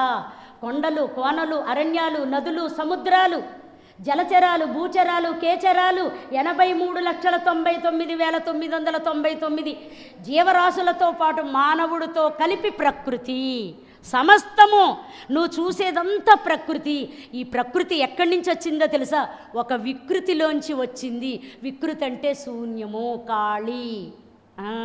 ప్రకృత్యై నమః, నీకు కనిపించేదంతా వికృత్యై నమః, శూన్యములోంచి వచ్చింది. బాగుందా బాలేదా? సార్ చప్పట్లు కొట్టచ్చు కదా. ఇది ఎలా తెలుసుకోవాలి? ఈ శూన్యములోంచి ఇదంతా వచ్చిందని ఎలా తెలుసుకోవాలి? మూడవది విద్యాయ నమః, విద్య ద్వారా తెలుసుకోవాలి. ఆ విద్య ఏంటి? ఆత్మవిద్య, మహావిద్య, శ్రీ విద్య, కామసేవిత, శ్రీ షోడశాక్షరీ విద్య, త్రికోటా కామకోటిగా, కటాక్ష కింకరీభూత. కింకరులంటే దేవతలు, ఋషులు, యోగులు, గంధర్వులు, మానవులు, జంతువులు అన్నీ కింకర్లే. అందులో దెయ్యాలు భూతాలు కూడా ఉంటాయి. దెయ్యాలు భూతాలు అంటే ఏమనుకోకండి, కోరికలు తీరితే ఇక్కడెక్కడే తిరిగితే దెయ్యం అంటారు. ఏ కోరిక లేకపోతే వెళ్ళిపోతే దైవము అంటారు. మీరు ఎలా ఉందాం అనుకుంటున్నారు? అమ్మయ్య, మనం అందరం అదేనమ్మా, నా బంగారు కొండలు అందరూ కూడా. అందుకే వచ్చారమ్మా, నా కోసం కాదు, మన కోసం వచ్చాము. ఈ క్లాసు ఒకళ్ళ కోసం కాదు. ఈ క్లాసు మనందరిలో ఉన్న దైవశక్తిని తెలుసుకోవడం కోసము. మనమంతా ఒక్కటే, వసుదైక కుటుంబము. ఉన్నాయి 2 కులాలు, ఇన్ని కులాలు లేవు. ఒకటి మానవ కులం, రెండవది మాధవ కులం. మనమందరం మానవ కులంలో ఉన్నాం, మాధవ కులంలోకి వెళతాము. ఎవరైనా ఒక కులాన్ని విమర్శించినా, ఒక కులాన్ని తిట్టినా అదే కులంలో 7 జన్మలు వరుసగా పుడతారట. పుట్టడం కాదు, ఎలా పుడతారో తెలుసా? మరుగుదొడ్లు కడుక్కుని మలమూత్రాలు శుభ్రం చేస్తా పుడతారట. అందుకే ఏ కులాన్ని విమర్శించొద్దు, ఏ కులాన్ని దూషించొద్దు. ముందు చెప్తున్నాను నేను, ఏ మతాన్ని కానీ ఏ కులాన్ని కానీ దూషించొద్దు. అది మీరు దూషించిన కర్మ 7 జన్మలు మిమ్మల్ని చుట్టుకుంటుంది. అవే 7 చక్రాలలో ఉన్న కర్మలు. మనం మాట్లాడే అన్నీ కూడా నరాల వ్యవస్థ. ఆ నరాలు చుట్టుకుని శరీరం అంతా నరాలే. ఇలా కదులుతున్నామంటే నరాలు కదులుతున్నాయి, ప్రాణశక్తి కదులుతుంది. నరాలు ప్రాణశక్తి కదిలితే వేళ్ళు కదులుతాయి. జుట్టు పెరగాలన్నా, కనురెప్పలు కదలాలన్నా, పెదాలు కదలాలన్నా, లోపల ఉన్న నాలిక కదలాలన్నా ప్రతిదీ కూడా నరాలతో ఉంది. అందుకే ఒక్క మాట అంటారు, మీరు విన్నారో లేదో, నరం లేని బాబోయ్. అన్నీ తెలుసు మీకు, అన్ని విషయాలు తెలుసు, మీకు తెలియదు లేదు. మరి ఎందుకు దాని గురించి ఆరా తీసుకోరు? నాలిక్కి నరం లేదట, నరం లేదు. ఈ నాలికే మనిషి ప్రవర్తనకు కారణము. మనిషి ప్రవర్తనకి కారణం నాలుక. మనం మాట్లాడుతుంటే లోపల నరం నాట్యం చేస్తూ ఉంటుందట. అందుకనే నాలుకని కట్టేసుకుంటే మనిషి అదుపాజ్ఞల్లో ఉంటాడట. నాలుకని కట్టేసుకోవాలి. 100 మాటలు మాట్లాడే చోట 50 మాటలే మాట్లాడాలి, 50 మాట్లాడే చోట 20 మాట్లాడాలి. మరి అదేంటి శ్రీదేవి గారు ఎక్కువగా మాట్లాడుతున్నారు స్టేజ్ మీద అని మీరు నన్ను అడగొచ్చు కదా. నేను మీ ఆనందం కోసం, మీరే దైవాలని చెప్పడం కోసం వచ్చాను. అందుకే పత్రిజీ ఒక్క మాట అన్నారు, ఆత్మే పరమాత్మ, జీవుడే దేవుడు. ఆత్మే పరమాత్మ, జీవుడే దేవుడు అని ఎప్పుడు తెలుసుకుంటామో, ఇదిగో ఈ ఈ ఈ మొత్తం చరిత్ర తెలుసుకుంటే, వీటి యొక్క చరిత్ర, వీటి యొక్క పుట్టుక, వీటి యొక్క పనితీరు, వీటి యొక్క కలయిక, ఇవన్నీ. ఉదాహరణకి భూమిని తీసుకుందాం, మనం ఆకాశాన్ని తీసుకుంటే చాలా కష్టం. ఉదాహరణ భూమిని తీసుకుందాం. భూమిలో నీరు ఉందా లేదా? ఉందా? భూమిలో అగ్ని ఉందా లేదా? ఉందా? భూమిలో వాయువు ఉందా లేదా? ఉందా? కన్ఫర్మేనా? ఉందా? మరి నీరు, అగ్ని, వాయువు భూమిలో ఉంది. భూమిలో ఆకాశం ఉందా లేదా? ఆకాశం అంటే ఖాళీ, శూన్యము, ఖాళీ. భూమి పొరలు పొరలు పొరలు పొరలలో ఆకాశం ఉంది. అంటే మనం ఈ 5 శక్తులతోటి జీవిస్తూ, ఈ 5 శక్తులతోటి నిర్మించబడుతూ, శరీరాన్ని తయారు చేసుకుని, వీటిని తెలుసుకోకుండా వెళ్ళిపోతే అసలు ముక్తి ఏది, మోక్షం ఏది నమ్మము కదా? అవునా కదా? కాబట్టి మొట్టమొదట మనం తెలుసుకోవలసింది ఈ 5 శక్తులను. పంచమి, పంచభూతేసి. అందుకే లలితా సహస్రనామాలు అట్ట మీద అమ్మవారు కూర్చుని ఉంటారు. 4 కోళ్ళు కూడా భూమి, నీరు, అగ్ని, వాయువు. ఇక పైన మంచె ఉంటుంది, మంచె, అది ఆకాశము. ఆ పంచభూతాల మీద కూర్చుని ఉంటుంది ఆవిడ. గమనించారా మీరు? గమనించారా? అట్ట మీద ఉన్న బొమ్మ, విగ్రహము మనకి నిగ్రహం కోసం, మనకి నిగ్రహం రావడానికి కోసమే విగ్రహము. అంటే భగవంతుడు రాళ్లల్లో ఎందుకున్నాడో తెలుసా? నువ్వు కూడా రాయిలాగా నాలాగే ఉంటే పూజలు అందుకుంటావని అర్థం. అంటే నువ్వు కూడా నాలాగే కదలకుండా మెదలకుండా ఉంటే నన్ను దేవుడు అంటున్నారు, రేపు నువ్వు కూడా దేవుడు అవుతావు. అలా అయిన వాళ్ళే, అలా భూమి మీదకి వచ్చిన వాళ్ళే గంగానమ్మ, పోలేరమ్మ, జాతరలు, అవధూతలు, తిరుపతమ్మ, మావుళ్ళమ్మ, మీనాక్షమ్మ, కామాక్షమ్మ, దేవతలు. కంచిలో, మధురలో, గుడివాడలో, విజయవాడలో దేవతలు, గ్రామ దేవతలు అంటారు. కానీ మనమేం చేస్తున్నాము? నరులు జిహ్వ చాపల్యం చంపుకోలేక జాతరల పేరుతో, నైవేద్యాల పేరుతో. నన్ను ఒక ఆవిడ అడిగింది, ఏమని అడిగారు తెలుసా? లలితా సహస్రనామాల్లో అమ్మవారు బలిప్రియ అని ఉందండి, బలుల యందు ప్రీతి కలిగి ఉంటుందట అమ్మ అని అడిగారు. బ్రహ్మానంద బలిప్రియ అని ఉంది లలితా సహస్రనామాలో ఒక వాక్యం, బ్రహ్మానంద బలిప్రియ అని ఉంటే ఆవిడ అడిగింది. అడిగితే నేను అన్నానమ్మా, బలివ్వడం అంటే కోళ్ళు, మేకలు, కుక్కలు కాదమ్మా, మనలో ఉన్న అరిషడ్వర్గాలు, కామ, క్రోధ, లోభ, మోహ, మదమాశ్చర్యాలు అనే వాటిని బలి చెయ్యాలి. అంటే తుంచెయ్యాలి, తీసేయాలి. క్రోధం వద్దు. అందుకే అమ్మవారు ఏం చెప్పారు? క్రోధాకారం కుశోజ్వల. అంటే కోపం ఉంటే ఏమవుతామంట? ముందు మనం ఇక్కడ నాశనం అయిపోతాం. కోపం వస్తే ఏమవుద్దో తెలుసండి? ఫస్ట్ వచ్చేది కిడ్నీ ట్రబుల్. తర్వాత మీకు ఇంకొక రహస్యం చెప్తాను. మనకు ఇప్పుడు వచ్చే రోగాలంట ఉన్న పళంగా ఒకరోజు రావట, అది నెమ్మదిగా మనలో మొదలవుతాయట. మొదలయ్యి ఎప్పుడో ఒకరోజు బయట వేసేస్తాయి. Sugar, BP, cancer. స్టార్టింగ్లో మనం వాటిని గుర్తించలేం. ఎందుకు? అజ్ఞానము, అహంకారము, గర్వము, మదము. ఈ మదం, ఈ అరిషడ్వర్గాల వల్ల మనం అజ్ఞానంలో పడిపోయి మనకొచ్చే రోగాలను కూడా మనం గుర్తించలేం.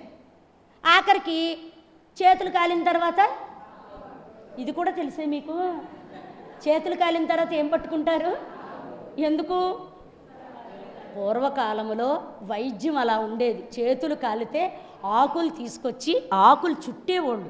ఆ ఆకుల్లో ఉన్న పత్రహరితం అంతా లోపలికి వెళ్ళి వాళ్ళ కాలిన బొబ్బలు అయ్యి తొక్కుతాయి. ఇప్పుడు అలా కాదు, బర్ణాలు, గోంగూర అన్నీ రాస్తున్నారు. అసలు మందులు లేవండి పూర్వకాలంలో. మన ఆయుష్ని నిర్ణయించేది గుర్తుపెట్టుకోండి. మన ఆయుష్ని, మన శక్తిని, మన ఆరోగ్యాన్ని నిర్ణయించేది మన ఆలోచనలు. బాగా గుర్తుపెట్టుకోవాలి మీరు.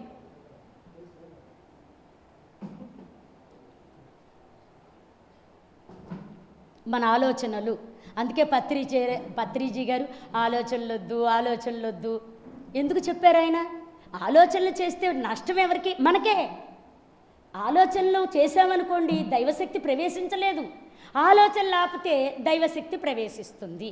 కాబట్టి మానవ జన్మలో ఉన్న పరమార్థం తెలుసుకుందాము.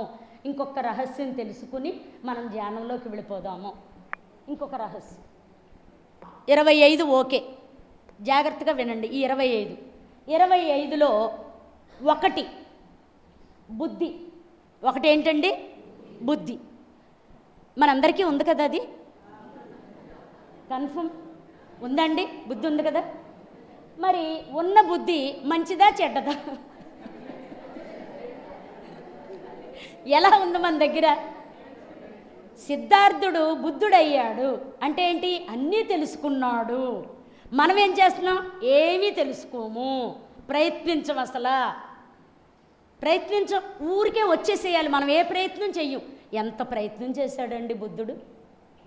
పేగులు మాడిపోయినాయి, ఎండిపోయినాయి, ఊపిరి అందట్ల, ఆహారం లేదు, నీళ్లు లేవు, తిరిగాడు.